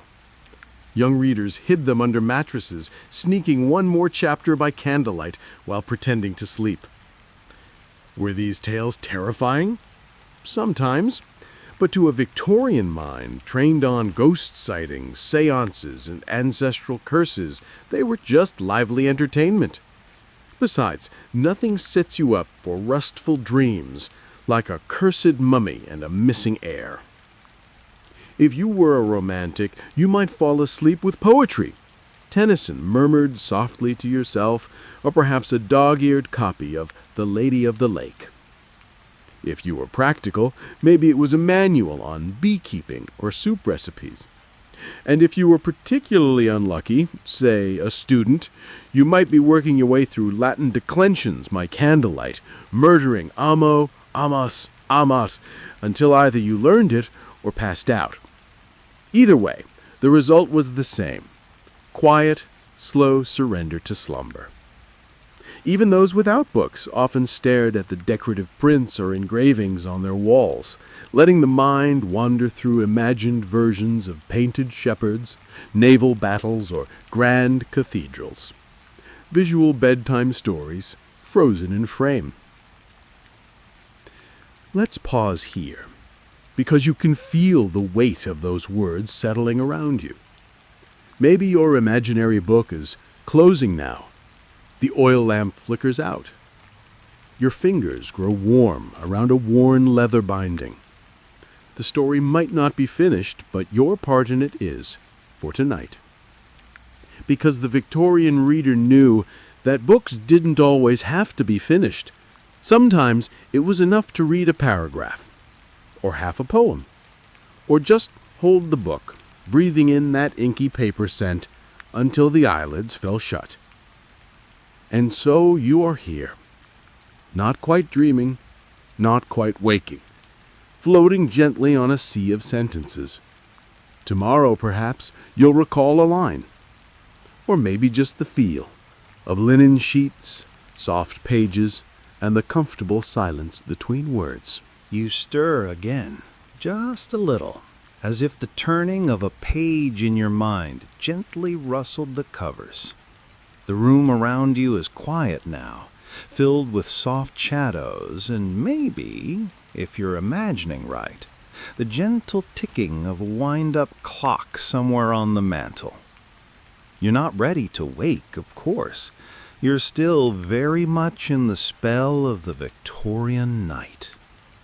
Tonight, we tiptoe into another delightfully peculiar corner of 19th century slumber, the dreams themselves. How Victorians understood them, feared them, chased them, and even tried to influence them. Yes, dream theory was something of a parlor obsession in the era. Not quite science, not quite superstition, more like a patchwork quilt of old wives' tales, Greek philosophy, and just enough pop psychology to keep it fashionable. Let's begin with the basics. Victorians firmly believed dreams meant something. Not everything, of course. Some dreams were attributed to indigestion, especially if you'd had too much cold ham or a suet pudding for supper. But other dreams, those were messages, omens, even glimpses into one's moral condition. So, what did they do with all those dreams? They cataloged them. Dream dictionaries were immensely popular. You could buy small volumes filled with alphabetical listings. Apples meant prosperity. Falling suggested temptation. Geese foretold an unexpected visitor. Some guides were scientific in tone, others more mystical, but all offered the same sleepy reassurance. Your unconscious had a message, and they were here to help you decode it. If you dreamed of teeth falling out, bad news. Almost universally interpreted as a sign of impending death, though, curiously, never your own. Usually a relative. Sleep tight. And yet, some Victorians went beyond mere interpretation. They wanted to curate their dreams, to shape them, guide them, even control them. Enter the art of dream incubation. This practice involved carefully setting the stage before sleep to invite certain types of dreams. You might place a lavender sachet beneath your pillow to call forth romantic visions, or arrange symbolic items on your nightstand, a seashell, a lock of hair, a prayer card, each meant to tug gently at your subconscious. Historians still debate how widespread dream incubation truly was, but journals and diaries from the period are sprinkled with little hints.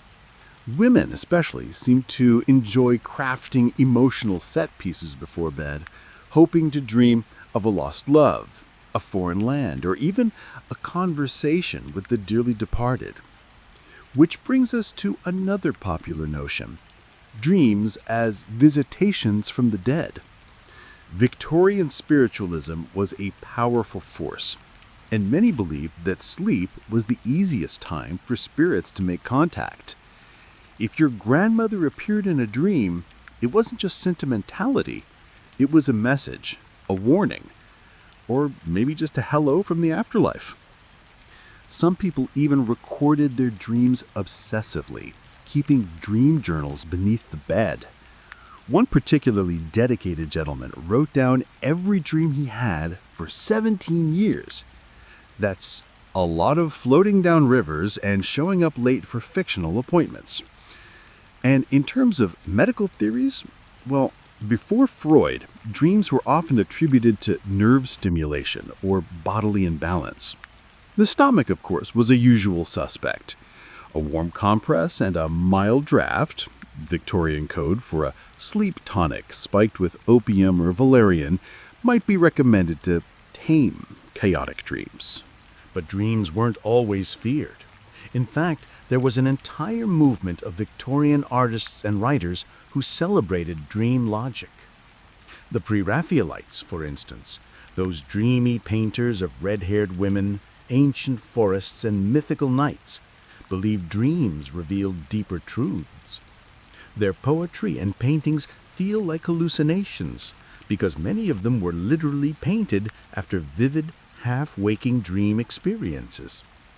And of course, who could forget Lewis Carroll, the reigning king of surreal bedtime stories?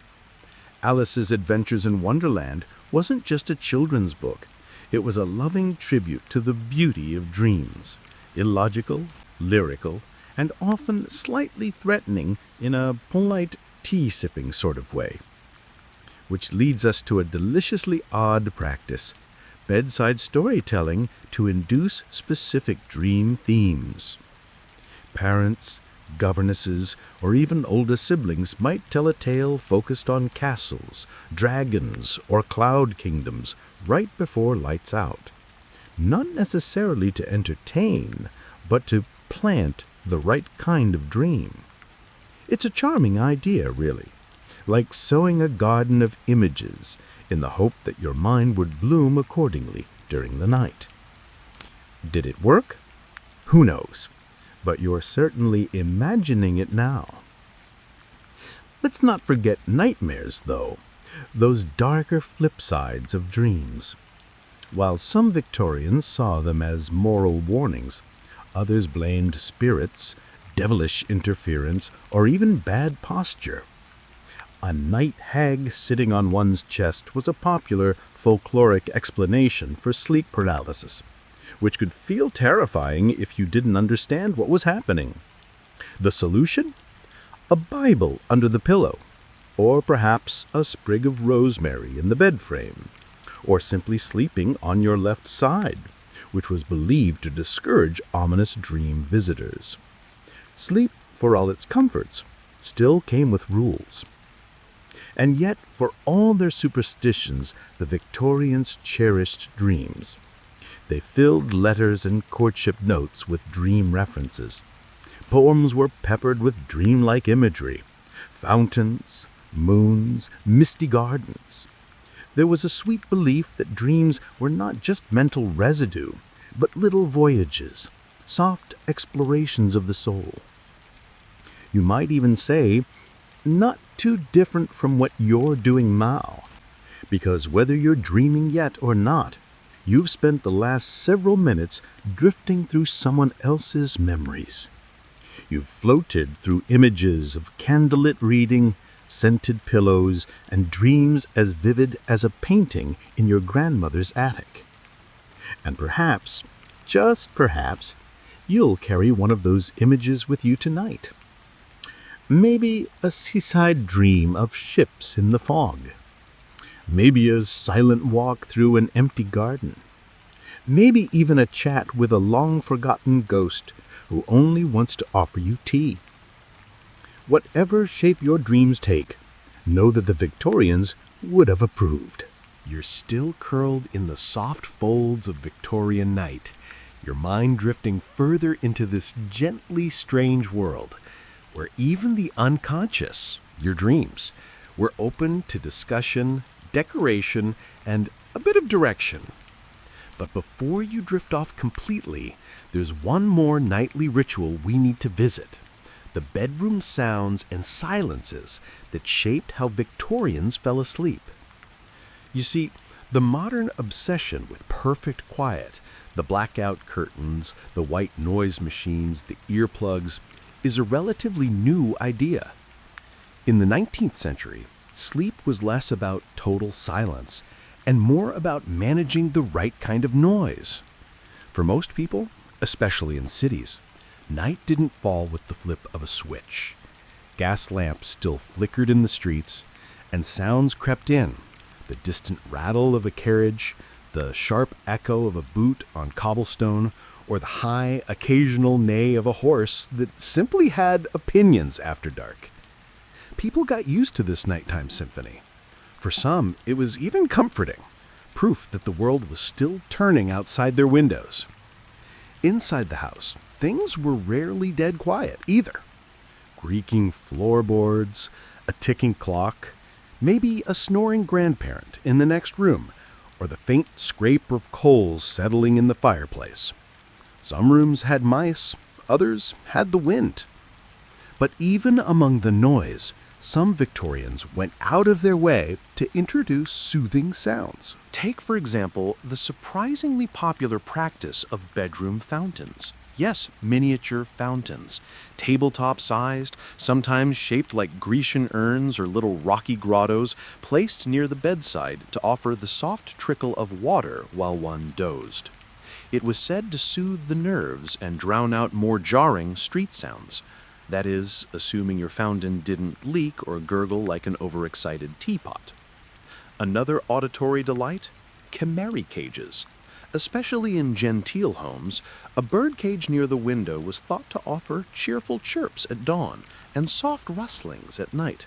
There's something oddly charming about the idea of falling asleep to the gentle preening of feathers. Still, not everyone preferred nature sounds. Some needed music.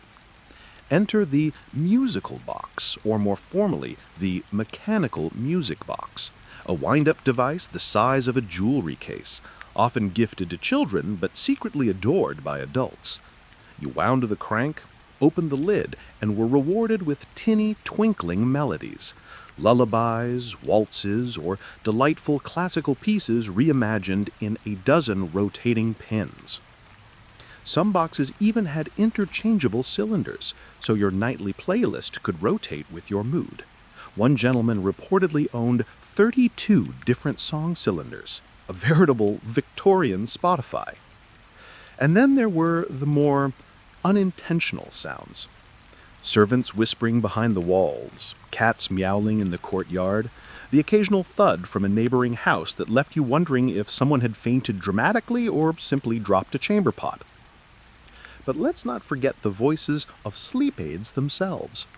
Yes, if you had a sleep companion, whether nurse, spouse, or faithful dog, they too were part of the nighttime landscape. Soft breath, a whispered prayer, the rustle of a nightgown turning over. These tiny rhythms could become strangely comforting once you let yourself drift. Some Victorian mothers even sang their children to sleep, not with the cheerful lullabies we might know today, but with oddly solemn tunes, half hymn, half ballad. Songs about lost sailors, quiet angels, and the blessings of rest. Melancholy? Maybe, but also soothing in that candlelit, far-away kind of way. Now, there were those who feared too much sound, of course, particularly doctors, who began warning against auditory overstimulation. A popular medical belief was that sudden noises during sleep could cause night terrors, fevers, or hysteria, a catch-all diagnosis for most things the Victorians didn't fully understand, including anxiety and apparently being a woman. Some sleep guides even recommended cotton in the ears or sleeping inside a sort of cushioned alcove, though whether these helped or simply made people sweat remains up for debate. Historians still argue whether Victorian sleep environments were truly restful or just something people endured. After all, insulation was poor, windows rattled, and if you lived near a factory, forget it. You were likely serenaded by the hiss of steam and the clunk of gears. Still, one clever innovation deserves a quiet round of applause: the bedroom screen. Part decoration, part acoustic buffer. These folding wooden partitions, often covered in embroidered panels or chino-cherry prints, were placed near doors or drafty windows to soften noise and block light. Some had panels stuffed with cork or wool for extra hush. In grander houses, entire bed alcoves were designed with this in mind, nestled into thickly curtained corners with multiple layers of fabric to create the kind of sleep cocoon. Imagine the joy of retreating there, curling in with a faint scent of lavender and the distant chime of the music box winding down. And if you lived in the countryside, your soundscape was different again. Instead of carriage wheels and footmen's whistles, you had howls, rustling hedges, and maybe, just maybe, the eerie call of a fox echoing through the moor. But always, always, there was the wind. The Victorians were very aware of the wind. It was poetic, unpredictable, a metaphor for moods and memories. It tapped on shutters, moaned down chimneys, rattled ivy-covered walls like a polite ghost reminding you to add another blanket. And so, with all these soft and not so soft sounds mingling in the night, you too would eventually drift. Perhaps the last thing you'd hear before sinking under was the sigh of a candle being snuffed, or the click of a locket clasped closed on the nightstand.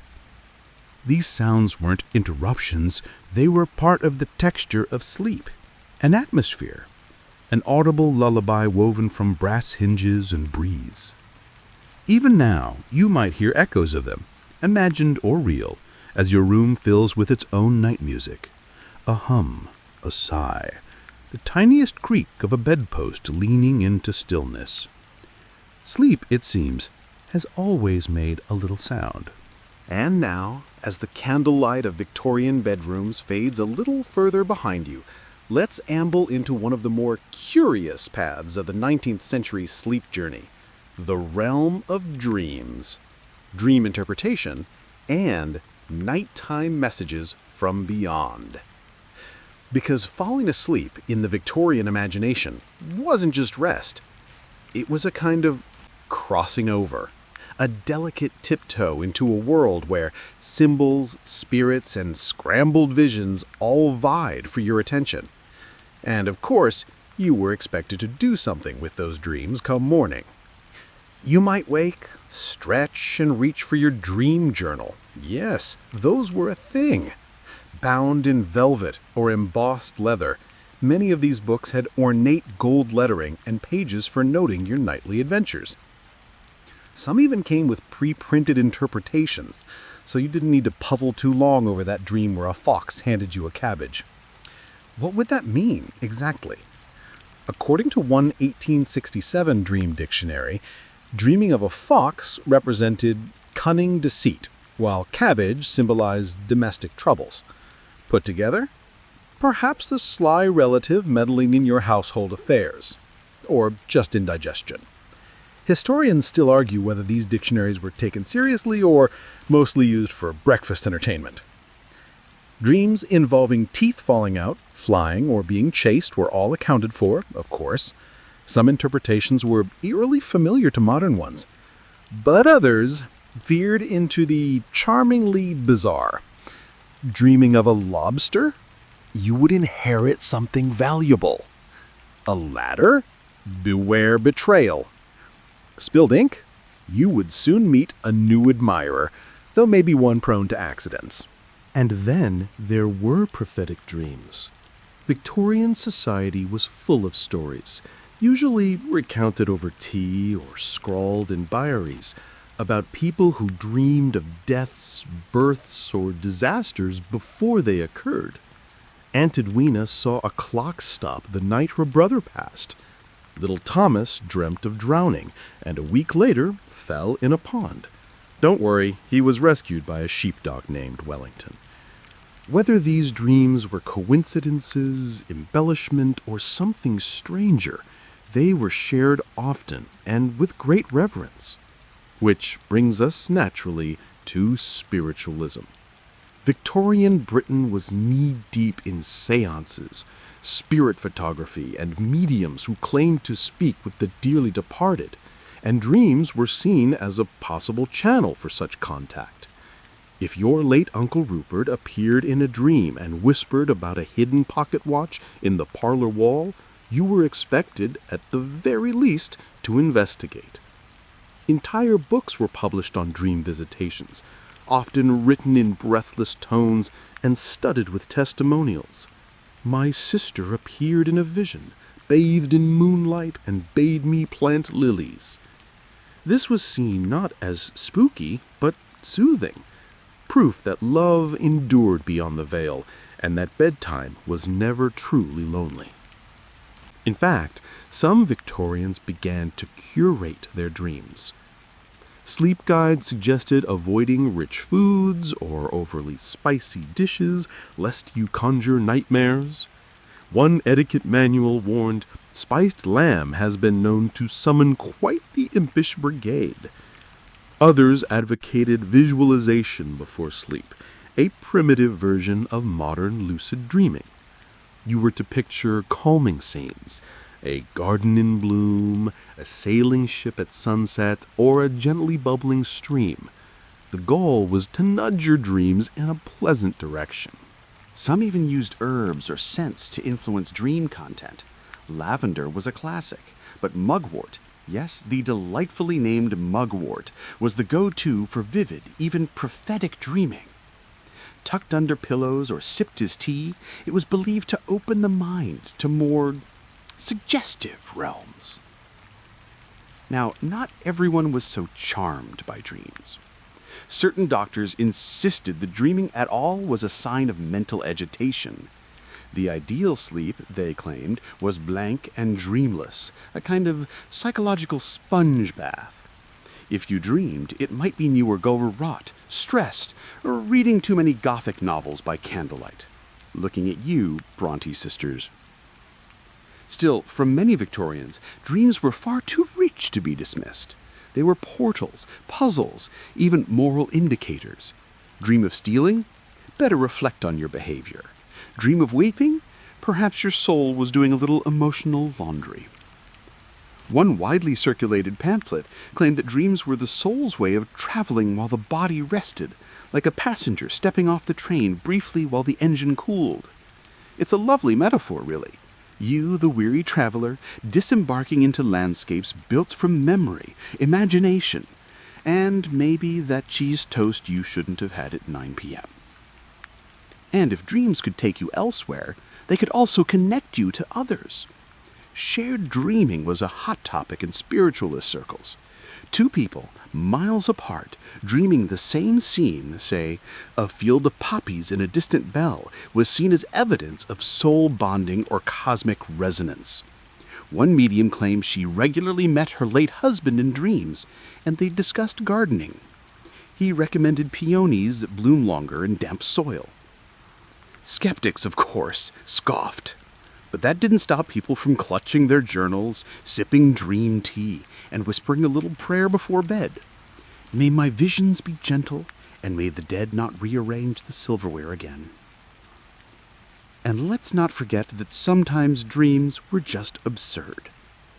You're in a bonnet factory. All the bonnets are on fire. A goat wearing a monocle scolds you for being late. There's no interpretation for that. But Victorians, much like us, still tried. So tonight, as you drift, perhaps sooner than you expected, spare a thought for those 19th century sleepers who peered into their own minds with a mix of wonder, superstition, and a dab of lavender. Whether you dream of old friends' odd symbols or a dapper goat of your own, you're in good company.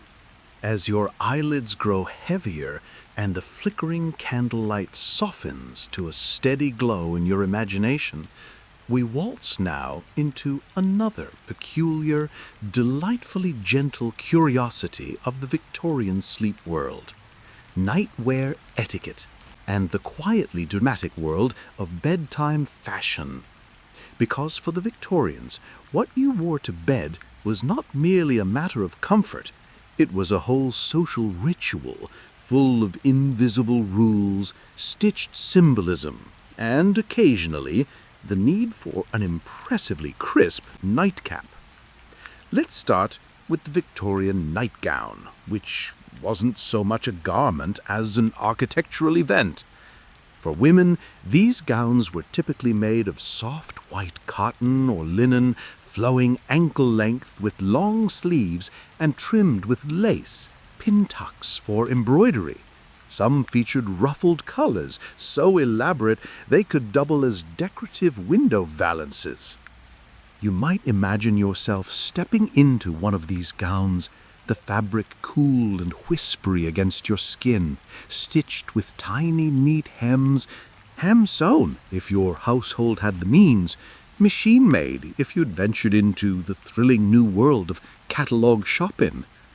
The gown's shape was modest, its fabric billowing enough to confuse even the most persistent draft, and the neckline high enough to impress your grandmother's Sunday knitting circle. And for the gentleman, the classic striped nightshirt. This was the de facto uniform for sleepy Victorian men. Not pajamas, not robes, but long, slightly oversized tunics that hit just above the knees. Often paired with matching nightcaps, these shirts were practical, easy to launder, and made the wearer look a bit like they were off to command a sailing ship in their dreams. There were, of course, subtleties in design. Flannel was preferred in colder months, with coarser woolen versions for country living. In summer, finer cottons were prized. A man might monogram his nightshirt or have it tailored slightly shorter in the back for ease of movement, especially if he planned on pacing about in philosophical distress. And then came the nightcap, a truly underrated item. Long before it was the name of a cozy evening drink, the nightcap was a soft, floppy hat meant to keep one's head warm in drafty homes. Women's nightcaps were often laced, sometimes shaped like bonnets. Men's were more whimsical, cone-shaped and tasseled, giving a quiet jingle of mischief every time you rolled over. Think less fashion-forward and more drowsy gnome. But don't be fooled by their silliness. There was logic here. Victorian homes were notoriously cold at night, especially in the upper rooms. Roof tiles rattled in the wind, windows iced over from the inside, and fireplaces weren't typically kept burning after dark. A nightcap could mean the difference between a peaceful slumber and a midnight shiverfest. And beyond warmth, nightwear was expected to telegraph one's character. A pristine, modest nightgown spoke to your virtue and respectability, even in private. Frivolous silk dressing robes or flamboyant pajamas, on the other hand, might suggest a bit too much continental influence, if you catch my drift. Historians still argue whether silk trousers were actual sleepwear innovation or simply boudoir theater. Married couples often wore coordinated nightwear, not matching per se, but complementary in tone and fabric. This wasn't just a sweet touch, it was a way to demonstrate household harmony, even as one partner snored and the other plotted muffling strategies with extra pillows. Let us not forget the dressing gown, which was not technically for sleeping, but often part of the wind-down ritual. Think of it as the Victorian version of throwing on a hoodie after work, except it might be velvet, quilted, and embroidered with golden dragons. Men's dressing gowns were often dramatic, even theatrical.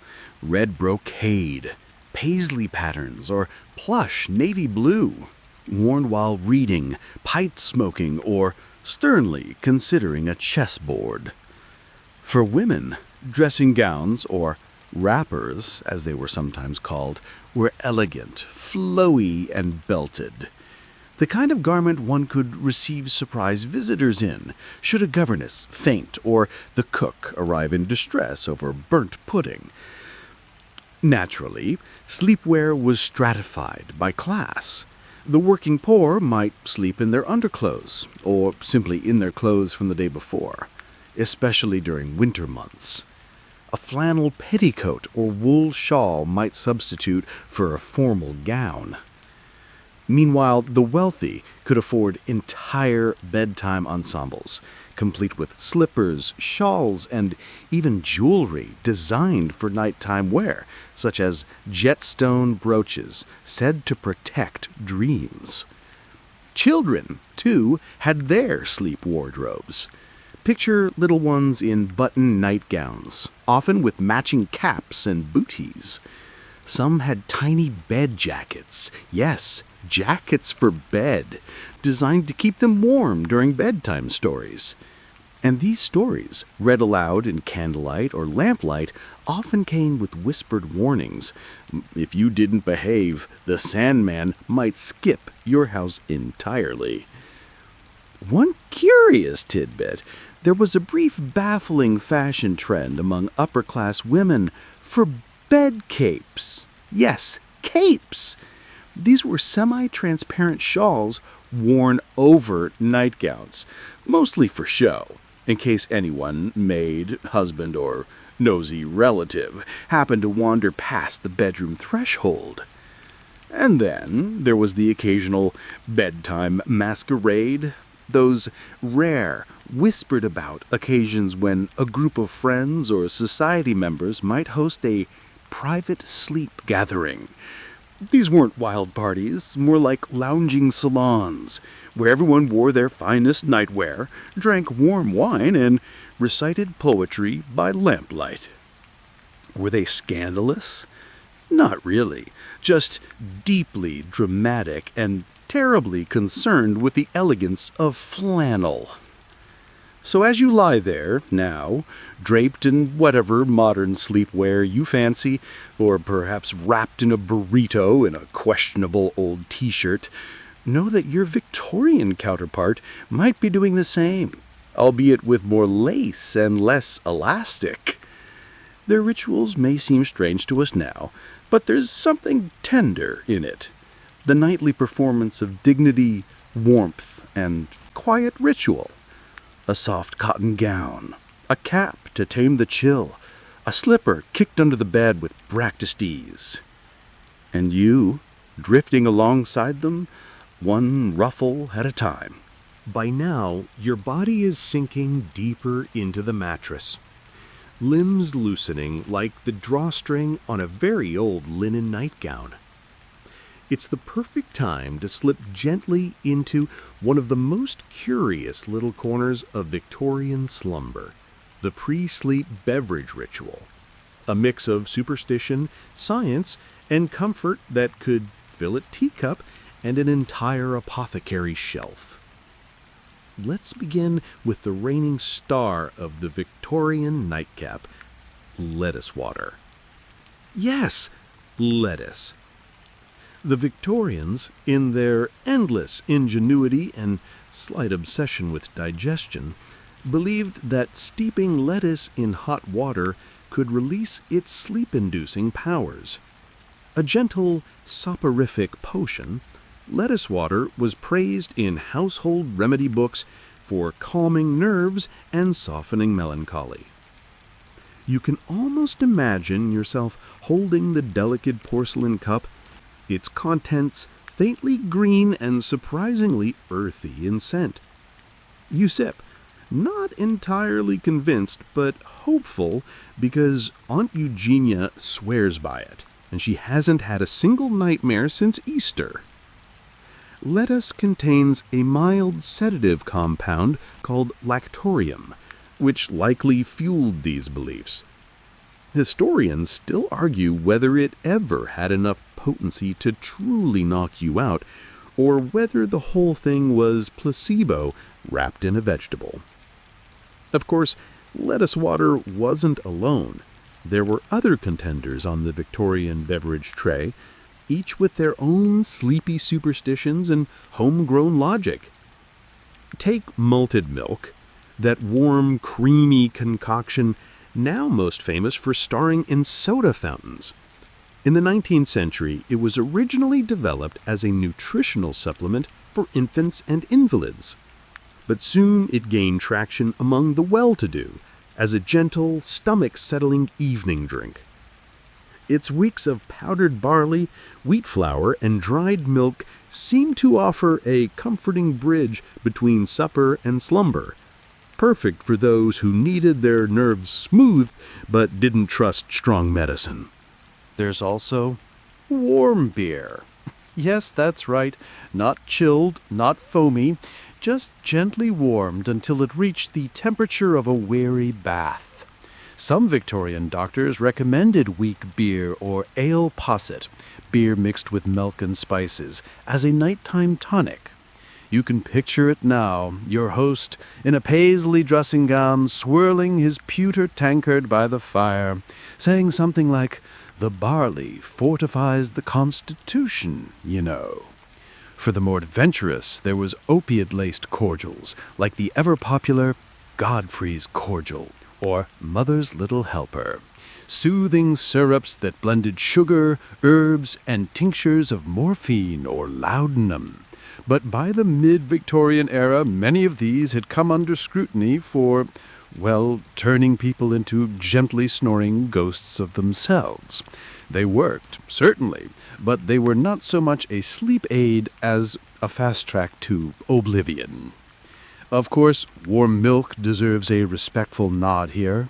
Still a bedtime classic, this was a staple for children and the elderly alike.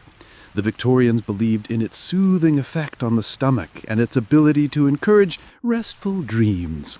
A small pinch of nutmeg or cinnamon might be added, or a tiny dash of brandy if you were having one of those very stressful evenings, meaning perhaps your tea biscuits were slightly stale. Some took their milk with bread soaked in it, turning it into a soft pre-bedtime pudding known simply as milksop. Not very glamorous, but undeniably effective if your goal was to fall asleep somewhere between spoonful 3 and 4. And then there was gruel. Yes, the same gruel famously despised by orphanage characters in Victorian novels. But in reality, a thin, warm porridge made from oats or barley and milk was often recommended as a sleep aid. Especially for those who couldn't tolerate heavier dinners, gruel was considered just enough to lull the system into quiet contentment without waking the digestion demons. For women in particular, certain herbal teas were recommended. Chamomile, lemon balm, and lavender infusions featured prominently in the herbal sections of women's periodicals. Soothes the womb and the mind, when 1854 Beauty Guide insisted, because everything in Victorian medicine somehow circled back to the uterus. We mustn't overlook the quirky outliers. Some folks swore by vinegar tonics mixed with honey and warm water. Others took beef tea, a savory broth made by boiling beef bones, considered both nutritious and calming, though you might question the sleep appeal of sipping beef essence at bedtime. More eccentric still, one rural guidebook claimed that drinking a cup of hot onion broth could send you to sleep with pleasant dreams and no ghosts. Hard to argue with that kind of confidence. Now, let's not pretend all of this was grounded in rock-solid science. Victorian households didn't have modern sleep studies or REM cycle tracking. They had anecdote, tradition, and the strong opinions of every aunt who ever fainted near a window. But still, their bedtime brews were offered with care and ceremony, often prepared in the same teacup night after night. That routine alone, the gentle clink of porcelain, the steam rising like a ghost, was enough to signal to the body that it was time to rest. Imagine yourself now, curled in an armchair by the hearth. The fire crackles. Outside, a gas lamp flickers against the fog. You cradle a warm cup of something. Milk, perhaps, or that lettuce potion you're giving a second chance. The air smells faintly of nutmeg, wool, and worn wood. As you sip, the room blurs at the edges like a watercolor left in the rain. Your breathing slows, your shoulders drop. You might not have a nightcap tassel bobbing gently with each breath, but in this moment, you're closer than ever to that Victorian tranquility. And who knows? Maybe lettuce really does have a little magic after all. By now, your body feels like it's floating just above the mattress, weightless, untethered, adrift like an old oil lantern bobbing along a sleepy canal. So let's stay adrift and slip now into the quietest of Victorian bedrooms, long after the candles are snuffed and the draft stoppers placed. Because what happens once the tea is drunk, the slippers are off, and the nightcap's been adjusted just so? You sleep. Or you try to. But if you were a Victorian sleeper, the odds were good that you didn't actually sleep all the way through the night. That's right. Many Victorians, especially those in quieter rural areas or without gaslight in the home, followed what's called segmented sleep. That meant a first sleep and a second sleep, two distinct blocks of rest separated by a mysterious wakeful pocket of midnight wakefulness. This was not considered insomnia. In fact, it was normal, expected even. You'd go to bed soon after dark, drift into your first sleep for a few hours, then awake around midnight or 1 a.m. you'd be alert, even cheerful. During this waking hour or two, some people prayed, others read. Farmers might check the animals. Couples sometimes use the time for, shall we say, romantic connection. And then, eventually, they drift back into their second sleep, often waking again at sunrise, rested, and ready to milk a cow or shoe a goose. Historians still argue whether this practice was shaped by pre-industrial circadian rhythms or simply the natural consequence of early bedtimes and quiet, candlelit nights. It's possible segmented sleep was humanity's original rhythm, gradually disrupted by electric lighting and our obsession with 8 uninterrupted hours. In many Victorian diaries and letters, this midnight wakefulness is simply called the watch, a time for thinking, praying, or very quietly sneaking leftover pudding without waking the baby.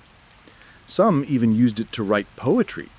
One woman in Bath reportedly penned dozens of devotional verses between 1 and 3 a.m., which she called her God hours. There's even evidence that doctors recommended saving your worries for this midnight window. Rather than fretting as you tried to fall asleep, they encouraged people to write down their anxieties and solve problems during the waking watch, then go back to bed with a clear mind. So, essentially, the Victorian version of journaling, just at 2 in the morning, and possibly while holding a tallow candle. Of course, segmented sleep didn't work for everyone. Urban Victorians, those with late-night entertainments, gas-lighted streets, and early office hours, began to favor a single block of sleep. The Industrial Revolution was partly to blame here. Factory schedules, railway timetables, and the general hustle made uninterrupted sleep seem both modern and efficient. The old rhythms were dismissed as old-fashioned, like corsets with too many buttons. But in rural households, and particularly among older people or those with quieter routines, segmented sleep lingered, and some households even adapted their spaces to it. Let's imagine the scene. You wake in the middle of the night. The fire's died down, but a bit of coal glows in the hearth. The room is cold, but you wrap yourself in a shawl. You light a stubby candle. The clock ticks softly, just loud enough to feel like a heartbeat. You settle into a worn chair, perhaps beside a table where your spectacles and a devotional sit. You might read scripture or leaf through a little diary. Or maybe you just listen to the house creaking gently, to the wind brushing the panes, to the distant bark of a night dog. It's a solitude that feels sacred, like the world forgot you for just a moment, and it's okay. Then, after a little while, you tiptoe back to bed, your feet cold, but your mind hushed. There were even specific fashion accessories designed for this midnight interval.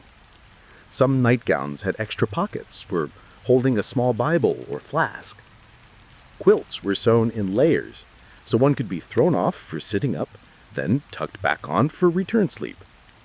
One woman wrote fondly of her watch-hour shawl, kept on a peg beside her bed just for these chilly in-between moments. Others took the opportunity for a quick snack called sleeping drafts.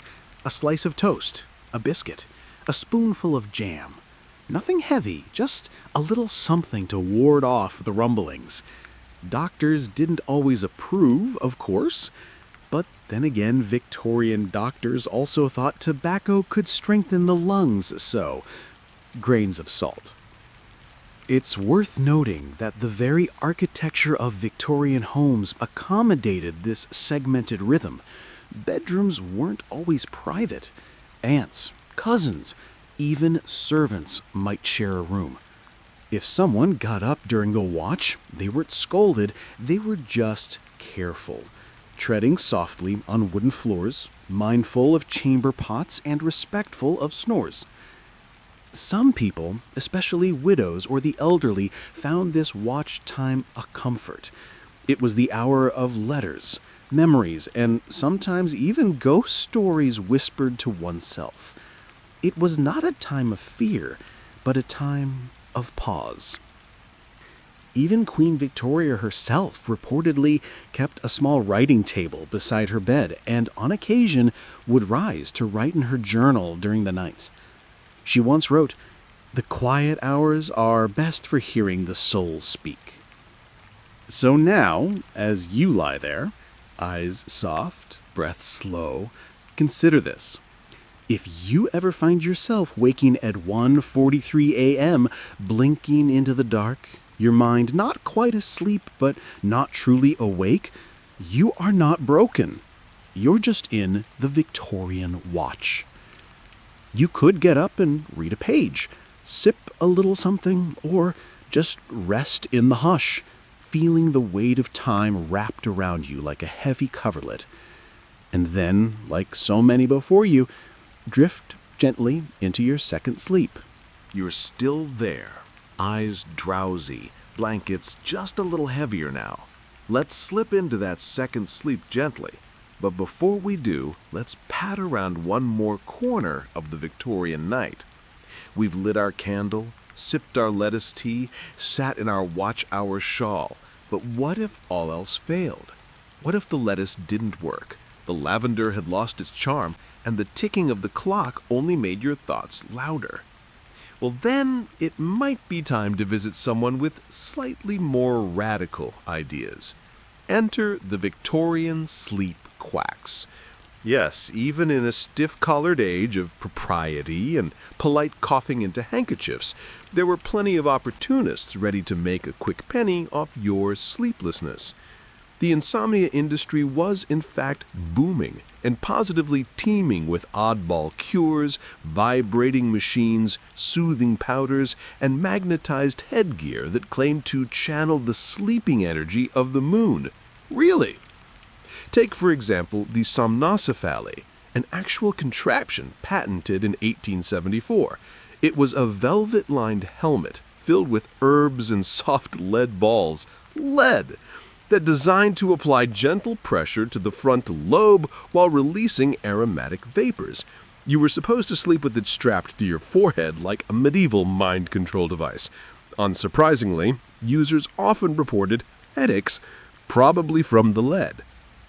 Then there were the electro-sleepers, bedside gadgets that ran weak electric currents through the body. A mild jolt across the temples, they claimed, would soothe neural tension and lull you to rest. Historians still argue whether these machines were ever really intended to induce sleep or just shock the user into boredom. Either way, their results were mixed and slightly tingly. And let's not forget the homeopathic tonics. Mysterious brown liquids with labels like Dr. Thornton's Night Syrup or Mrs. Cartwright's Gentle Nerve Relief. Many contain generous helpings of alcohol, chloroform, or laudanum, which, yes, is a tincture of opium. Essentially, you'd knock yourself out like a Victorian bear. One famous concoction, Godfrey's Cordial, was marketed to both adults and children. It promised quiet nights and gentle spirits, and it delivered, by way of opiates. Unsurprisingly, critics soon pointed out its, let's say, slightly addictive qualities, but as one 1880s pamphlet advised, "Thou canst not sleep, let not thy mind be troubled. A draught from Godfrey shall deliver thee unto peace." Very poetic, and mildly terrifying. There was also a brief craze around hypnotism. Doctors, or sometimes just dashing gentlemen with excellent mustaches, claimed they could lull you into sleep with nothing but a soothing voice and a pendulum. Some called it mesmerism, named for Franz Mesmer, who believed in invisible energy currents and the power of animal magnetism. Mesmer's ideas were largely debunked, but for a short time in Victorian parlours it was quite fashionable to be gently hypnotized before bed, provided you didn't mind someone whispering at you in Latin. Now, not all quacks were charlatans. Some believed in their remedies. There were even insomnia clinics in major cities. offering warm baths, special diets, quiet reading rooms, and advice on managing overstimulated nerves. One London physician insisted that too much time spent reading newspapers was poisoning the modern man's mind with ungoverned stimulation, and prescribed long walks in silence. He may have been onto something. Other, more curious recommendations included wearing blue-tinted glasses an hour before bedtime, avoiding spicy soup after 5 p.m., presumably to keep your dreams from sweating, placing a bowl of onions beneath the bed to absorb restless vapors, and, oddly specific, rubbing the soles of your feet with cold cabbage water. Do these work? Almost certainly not. But can you imagine the sense of ritual? The cool cabbage water against your skin, the lamp flickering, the onion bowl respectfully steaming under your mattress like a sleeping gnome. All the elements of a very cozy bedtime story, if nothing else. For the wealthier classes, spa towns became popular destinations for the sleepless. Bath, Buxton, Harrogate, and others advertised their mineral waters as cures for disturbed humours and agitated souls. A few weeks of gentle walks, tepid soaks, and light socializing were believed to calm the mind. Did they work? Maybe. Or maybe it was just the effect of not being at work. Meanwhile, booksellers cashed in too. There were entire volumes published with the express purpose of being boring. Yes, really. Titles like The Art of Drift or Contemplations on Repose were printed in tiny, faint fonts with long-winded sentences designed to wear down even the most alert insomniac. One reviewer called them weaponized dullness, which honestly sounds like a glowing endorsement. And finally, we must address the sleep chairs. These were gently reclining wooden seats designed for those too anxious to lie down completely. Upholstered with horsehair and adjustable footrests, they looked like a hybrid between a dentist's chair and a choir stall. Some were equipped with mechanisms to rock slightly, like a cradle for the overworked adult. Others had weighted lap blankets filled with barley husks. Interestingly, these chairs weren't always used alone. Family members might sit nearby in solidarity, reading or knitting while the insomniac tried to drift off. One letter describes a grandmother who rocked herself to sleep each night in a chair large enough to fit 2 cats and her worry. So, in the end, were Victorian sleep quacks helpful? It depends. Some were dangerous, some were silly, and some, like the ones who prescribed rest, warmth, storytelling, and quiet evenings, might have understood something deeper about this strange rhythm of human rest. You, there in bed now, could probably skip the lead-lined helmet and the onion bowl, but perhaps in your own way you're continuing an ancient ritual, slipping into sleep not as a mechanical task, but as a gentle art, something to approach softly, with humor, with warmth, with cabbage water, if absolutely necessary. You're deep into it now, sunk halfway into the blankets, your arms like warm dough. The wind might rustle a curtain, a fan might hum, and your breathing, now slower, echoes what Victorians might have called a well-tempered sigh. Perfect. Because as strange as the sleep cures got, we've still got one final frontier of nocturnal fussiness to explore, the Victorian bedroom itself.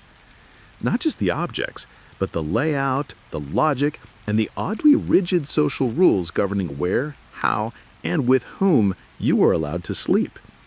Let's begin with your bed, or, if you were a Victorian, your heavily ornamented fortress of sleep. Beds were big, not always in width, but in drama. A proper Victorian bed might boast 4 carved posts, intricate headboards, tassels and embroidered canopies, and just enough stuffing to make it feel like sleeping inside a slightly judgmental wedding cake. Feathers were king.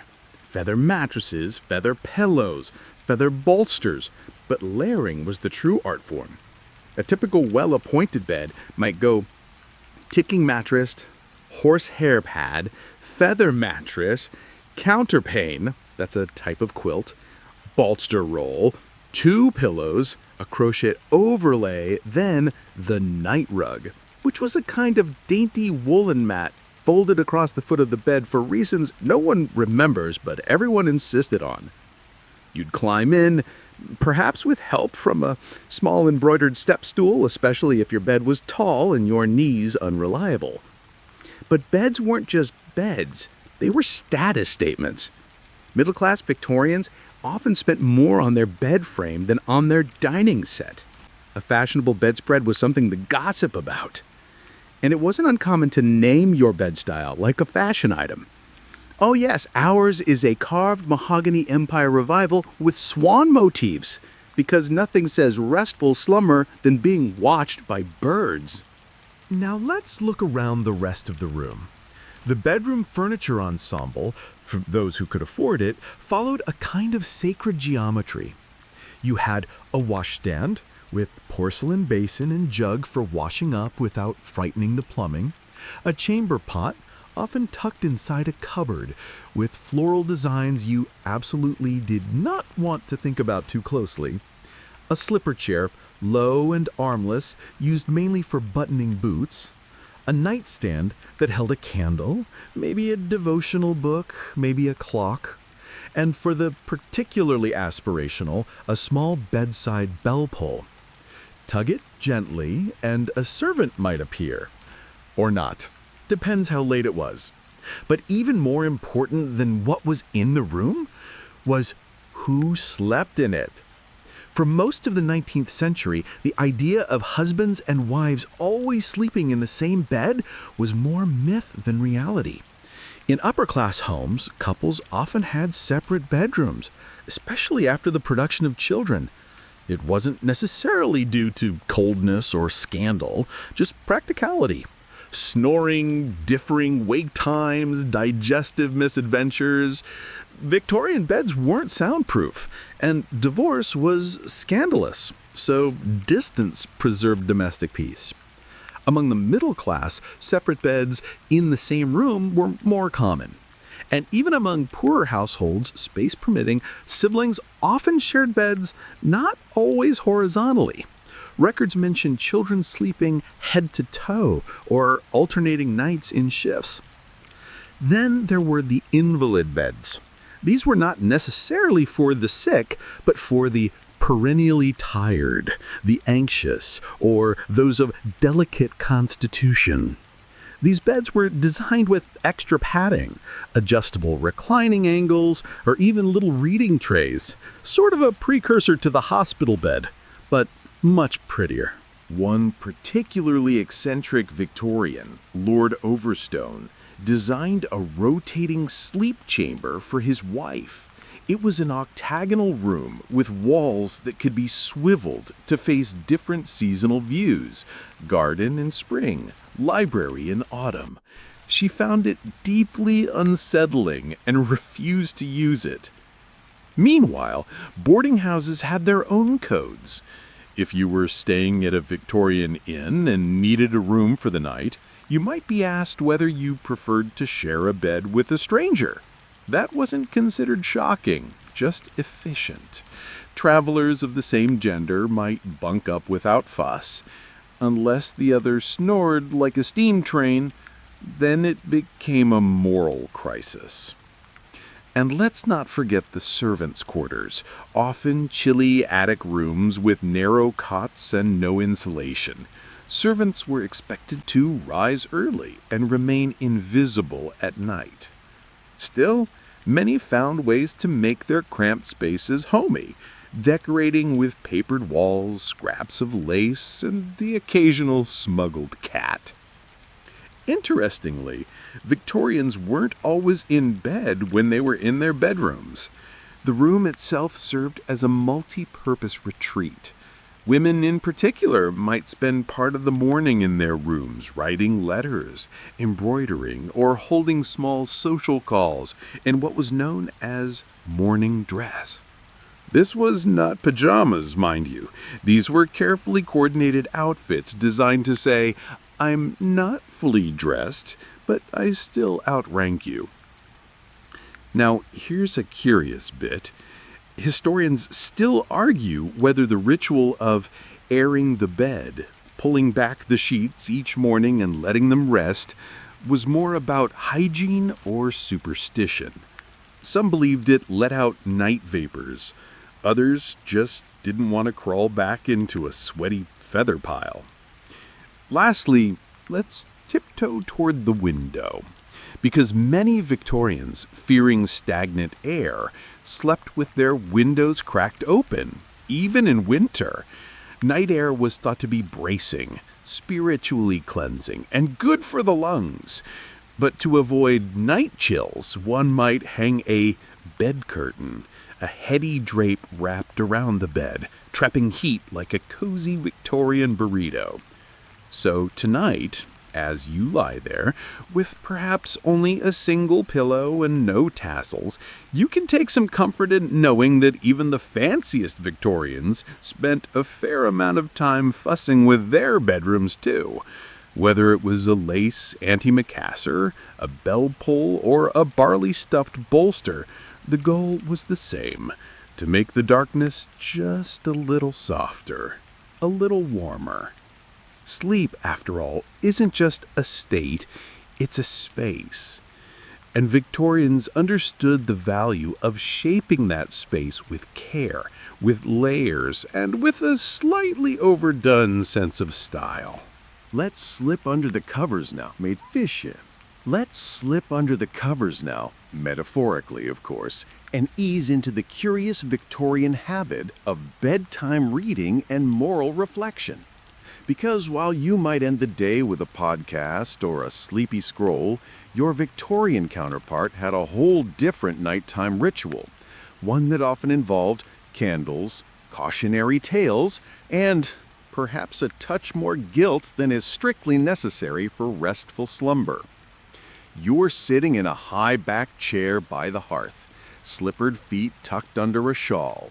The gaslight hisses softly, and in your hands, a small leather-bound book with gilt-edged pages and a title like Meditations for the Weary Soul or Stories for the Hearth and Spirit. Welcome to Victorian bedtime reading, a practice as much about virtue as it was about winding down. Even the act of reading at bedtime was for Victorians a kind of moral hygiene. It wasn't just about distracting the mind, it was about elevating it. If you were lucky, you might have a bespoke nightstand bookshelf, often with a mirrored back and space for devotional pamphlets, prayer books, and the occasional dry treatise on parliamentary reform. Children were especially guided in their literary diet. Many Victorian parents believed that reading before bed could influence dreams, and dreams, in turn, could reflect your moral purity. So no tales of pirates or goblins, thank you very much. Instead, you'd get The Peasant's Reward, a 76-page cautionary tale in which little Annie learns the value of not stealing pears. Thrilling. One fringe reading genre that blossomed during this time was the improving anecdote, a short, often fictionalized episode meant to deliver one very clear lesson. Picture this: Eliza, the kind servant who found a coin, returned it, and was promptly rewarded with a plum cake, a bonnet, and eternal peace of mind. These stories weren't exactly page-turners, but they were calming, and they did the trick. That said, not everyone reached for pure virtue at night. In fact, Victorian ghost stories were secretly adored by many, especially around Christmas time. Penny Dreadfuls, those cheap, often shocking serial tales full of ghouls, highwaymen, and reanimated corpses, were passed from hand to hand beneath stiff linen sheets, especially among the daring youth. Some were so popular they were read aloud, in full theatrical style, until the candle burned out. Still, for many adults, the bedtime book of choice was a devotional or moral reflection, such as Daily Light on the Daily Path, which offered paired Bible verses for morning and evening contemplation. Others preferred the soothing lull of long-winded essays from The Spectator or Chambers' Edinburgh Journal, with topics ranging from lacework to the longevity of beetles. Now, let's talk mechanics. Reading in bed was not always easy. Most households lacked electricity, so if you wanted a quiet bedtime read, you needed a candle, preferably with a bedside shade to prevent wax drips and shadows that might resemble, say, the specter of Uncle Herbert. The true innovators used candle spectacles, tiny lenses mounted on the nose, sometimes paired with clip-on magnifiers, designed to help the aging middle class read about humility in low light. Historians still argue whether the average Victorian truly enjoyed this moral nightly fare, or whether it was more about performing propriety, especially in households where virtue was currency. After all, what better way to signal your goodness than to end each night with a quiet sigh and the closing of Improving Thoughts for Girls, Volume 2. And not all readings were silent either. Many couples, siblings, or roommates engaged in a kind of slow, shared recitation. It was intimate without being improper. A husband might read a passage from Pilgrim's Progress while his wife darned socks, or a sister might recite poetry while her brother polished boots. Strange, maybe, but deeply bonding. Now, just as you're starting to nod off, imagine that you're a Victorian woman in 1882, tucked beneath a candlewick coverlet, your head on a lumpy pillow embroidered with a proverb. Your final act before sleep? Reaching for a tiny tin of lavender-scented sleep salts, rubbing them gently on your temple as you murmur the final paragraph of Reflections for the Meek and Diligent. Then, gently you snuff out the candle, watch the last curl of smoke swirl toward the ceiling and settle into darkness, having cleansed your mind of impure thoughts, excitement, or anything remotely stimulating. And if you happen to read something just a little too exciting, say a serialized chapter of Dracula, or a newspaper report of a haunted wood near Essex, you might quickly follow it up with a psalm or a proverb, just to spiritually disinfect your brain before dreams set in. That, dear listener, was bedtime Victorian style, not just restful, but regulated. A bit preachy, often overly floral in its prose, but always infused with the unmistakable feeling that someone, somewhere, was gently judging your reading choices, and that somehow made it all the more cozy. So tonight, as your eyes begin to close and your thoughts flutter like moths around the flame of consciousness, know this: you could be curled in a lace-trimmed bed, the pages of the Temperance Daughter slipping from your fingers, comforted by the knowledge that, yes, you did your moral reading today. By now, you're likely just a few threads from drifting off entirely, so let's tuck you further into the folds of Victorian sleep rituals, specifically the timing of sleep and the curious case of the two sleeps, a pattern of rest you might find surprisingly familiar or deeply frustrating, depending on your own midnight wake-ups. Picture it. It's 2:47 a.m. in 1871. You are naturally awake. But here's the twist. You're supposed to be. Because for much of the 19th century, people didn't expect sleep to be one long stretch. Instead, many Victorians practiced what we now call segmented sleep. 2 distinct bouts of slumber divided by a peaceful, wakeful hour in the middle of the night. This first sleep began shortly after dusk, especially in winter, when gas lights cast soft halos and there wasn't much else to do once supper was finished. You'd climb into your high-backed feather bed, nest between heavy wool blankets, and let the early part of sleep take you. 4 hours or so later, ping, you'd awaken naturally, feeling oddly refreshed.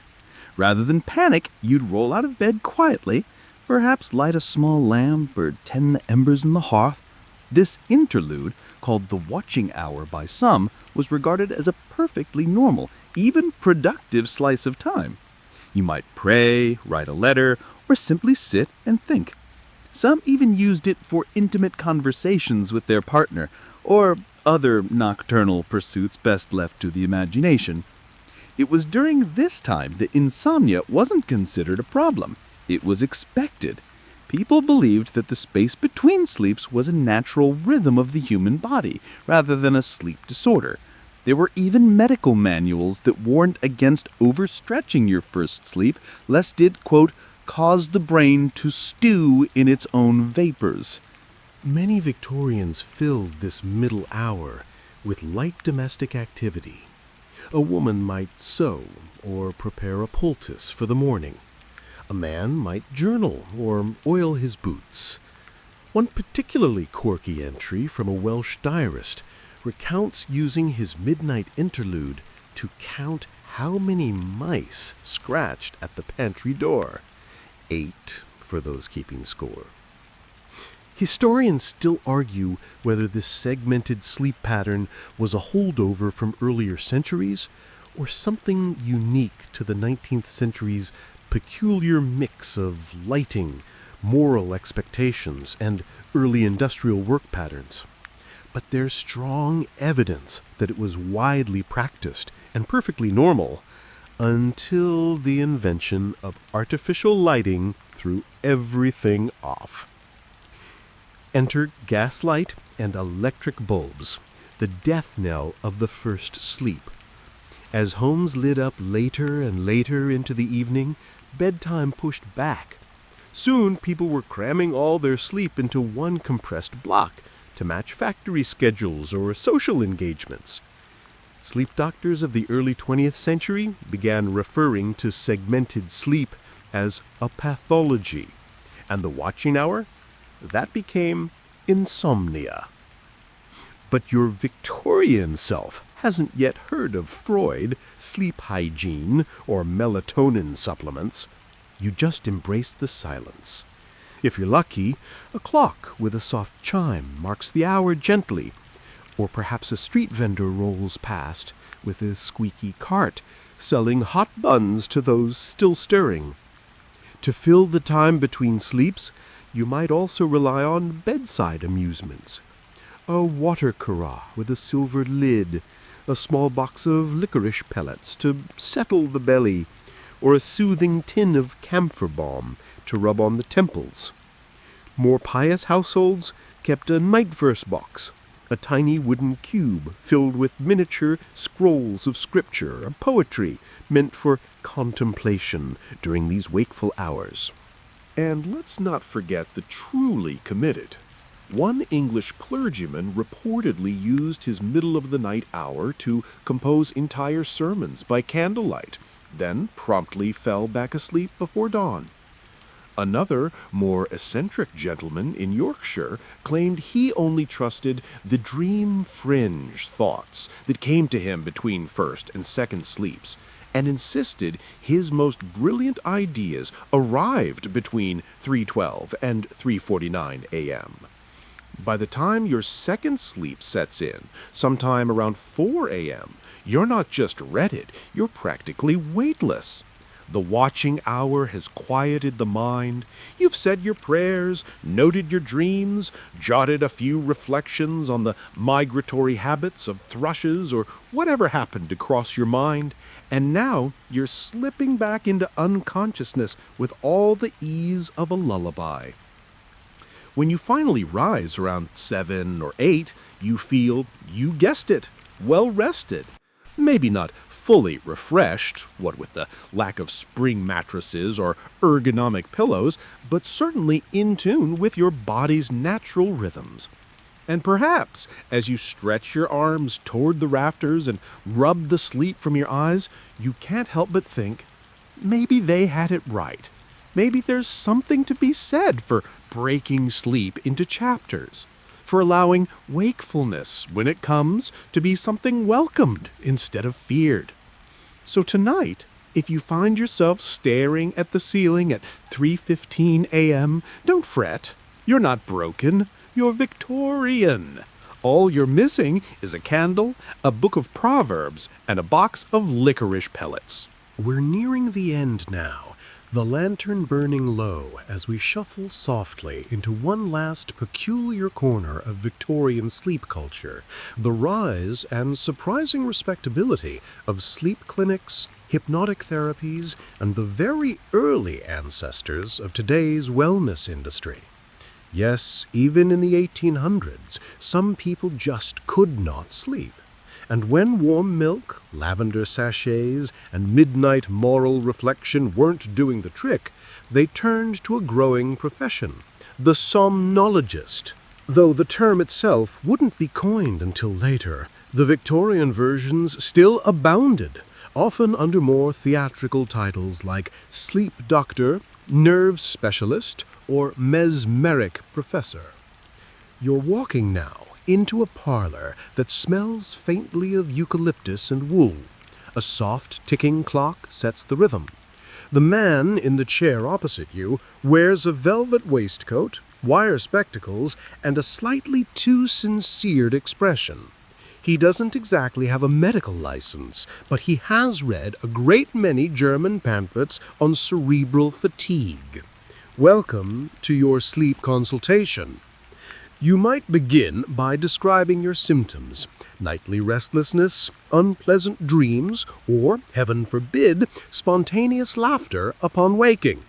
This last one was apparently a real concern. Nervous giggling during dreams was seen as a sign of moral decline in certain circles. The remedy? If you were particularly fashionable and well off, you might be offered electromagnetic therapy. This could involve lying beneath a heavy copper sheet while a low current passed through your mattress, stimulating the mind to exhaust itself, as one practitioner claimed, before swiftly noting that the therapy should be paused if your hair began to fall out. Other remedies leaned into the more theatrical. Hypnosis, or mesmerism, as it was called, was enjoying a glamorous resurgence. In certain London salons, women and men paid to be mesmerized into slumber by traveling hypnotists. One particularly popular act promised to cure sleeplessness with but a gaze. It's unclear how successful he was, but the man owned 4 waistcoats embroidered with stars, so clearly he knew something about style. Historians still argue whether Victorian hypnotism genuinely helped anyone sleep better, or whether it was simply a clever excuse to close your eyes in public without being accused of moral laziness. After all, falling asleep during church was a sin, but falling asleep under mesmeric guidance? Enlightened. But not all therapies involved suggestive stares and humming crystals. A more grounded approach was the creation of sleep chambers, private rooms fitted with air-purifying plants, tightly drawn velvet drapes, and furniture arranged to encourage flow and harmony. Think early feng shui, but with extra antimacassars. Some of the wealthiest households went further still, hiring sleep attendants, domestic staff, tasked with preparing and maintaining a perfect sleep environment. Duties might include warming bricks for the foot of the bed, misting the linens with rosewater, or reading aloud from acceptable literature until the master or mistress drifted off. Not a bad job, unless your employee was prone to night terrors or required 17 specific folds in their pillowcase. Then there were the sleep tonics, bottled elixirs with names like Dr. Winslow's Soothing Syrup or Professor Harrington's Slumber Brew. These concoctions promised peace and repose, often with the help of ingredients like alcohol, laudanum, cannabis extract, or generous amounts of sugar. You didn't fall asleep so much as drift into opium-scented oblivion. Legal, effective, and deeply habit-forming. By the 1890s, even legitimate physicians began prescribing rest cures for the overtired. This involved not just more sleep, but more lying down, often in near total silence for weeks. Patients were encouraged to avoid books, conversations, and any form of excitement. Unsurprisingly, many women were prescribed this cure for anything from insomnia to overexposure to ideas. Your schedule might include 3 naps a day, warm milk hourly, and frequent checks by a doctor who mostly looked stern and jotted in a leather notebook. The cure's effectiveness is questionable, but many patients did report feeling wonderfully calm after 6 weeks of doing absolutely nothing except stare at wallpaper. Even the architecture began to change. Some homes were built with sleep porches, screened-in balconies meant for fresh air and nighttime tranquility. Imagine drifting off as the wind rustles through ivy and distant horses clop along cobblestones below. Some still swear by it. So, tonight, as you settle under your covers, in this modern age of noise-canceling machines and sleep apps, it might be oddly comforting to know that 150 years ago, your rest was a serious business, a whole profession, in fact. You might have had a doctor, a hypnotist, and a maid all rooting for your REM cycles. Maybe you're not so different from your Victorian self. You light a candle or tap a screen. You sip a calming drink, perhaps without opium, hopefully, and chase the same thing.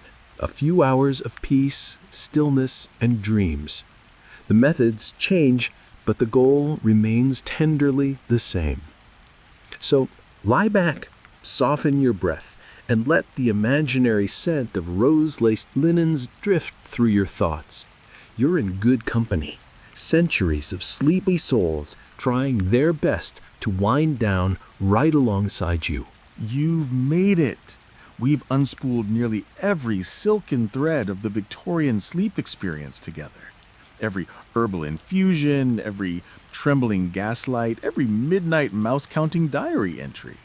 And now, for our final stretch, let's ease into something especially quiet, especially strange.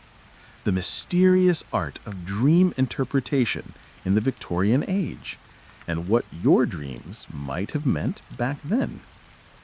So you lie there, eyes fluttering shut, belly full of warm barley gruel, and mind adrift. Maybe you dream of falling down a well, or finding a chicken in a waistcoat, or forgetting the Latin declension of sheep right before an exam you never studied for. Today, we might chalk this up to nerves, overwork, or too much cheese. But in 1883, these nocturnal oddities were messages, each symbol carefully cataloged in a velvet-bound volume by someone with very serious mutton chops. Victorian dream guides, of which there were many, blended classical symbolism, Christian morality, and pure whimsy. Dreaming of teeth falling out, an omen of impending death, or a reminder to floss more often, depending on your dentist. Dreaming of a garden in bloom, hope, romance, or perhaps indigestion. It all depended on context and tea leaves. Always tea leaves. You, drifting now between waking and dreaming, might have consulted the 1847 classic The Oracle of Sleep, which insisted that dreams were divine signals, not just psychological fluff. It offered this timeless advice. To dream of a ladder is to expect visitors, unless the ladder is broken, in which case stay home and avoid poultry. Sound logic. Interpretation was often gendered. Men's dreams were said to reflect their enterprise and morality, while women's dreams hinted at romantic anxieties, household fears, or, if involving water, imminent pregnancy. Yes, even a dream of light drizzle could raise eyebrows at breakfast. Historians still argue whether these dream manuals reflected genuine belief or simply a parlor amusement, something to ponder while sipping your first cup of watered-down chicory coffee in the morning. But many people truly saw dreams as serious omens, especially those who'd lost loved ones and hoped for contact in the night. A dream of a cold hand on your shoulder? That could be Aunt Margaret checking in. There were even dream salons where guests would gather after supper to share recent visions. The host, usually a woman in silks with a dramatic streak, might lead a circle of interpretations, encouraging guests to explain each other's dreams with sincerity, light sarcasm, and a touch of drama. Think book club, but with more ghosts and fewer spoilers. One popular dream trope in the 19th century was the phantom night visitor, a shadowy figure who enters your dreams to offer advice, warnings, or vague life coaching. Some Victorians claimed these figures were angels.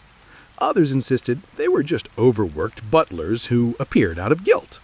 A few noted they often resembled one's least favorite cousin, which says more about the sleeper than the spirit. Dreams were also used to justify everything, from poor decisions to sudden career changes. One grocer in Norwich reportedly closed his shop and opened a candle factory after dreaming of a beetle rolling wax uphill. His wife supported the decision. The candle factory failed, but he slept very soundly afterward. And, of course, there were dream foods, dishes specifically intended to influence your dreams. A bit of Stilton cheese before bed might summon talking animals. Eating eels after dusk could spark prophetic visions. One Londoner swore that boiled parsnips produced dreams of foreign landscapes. Another claimed that sleeping on a pillow stuffed with sage led to the sense of speaking perfect French, though no one could confirm this by daylight.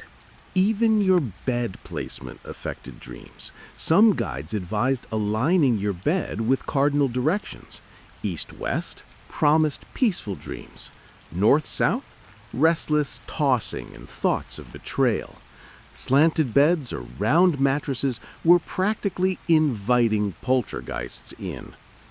But maybe you, stretched beneath your heavy quilt now, don't need interpretations. Maybe your dreams are yours alone.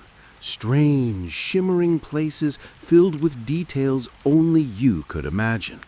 The sound of a door that never existed. The smell of a street you've never walked.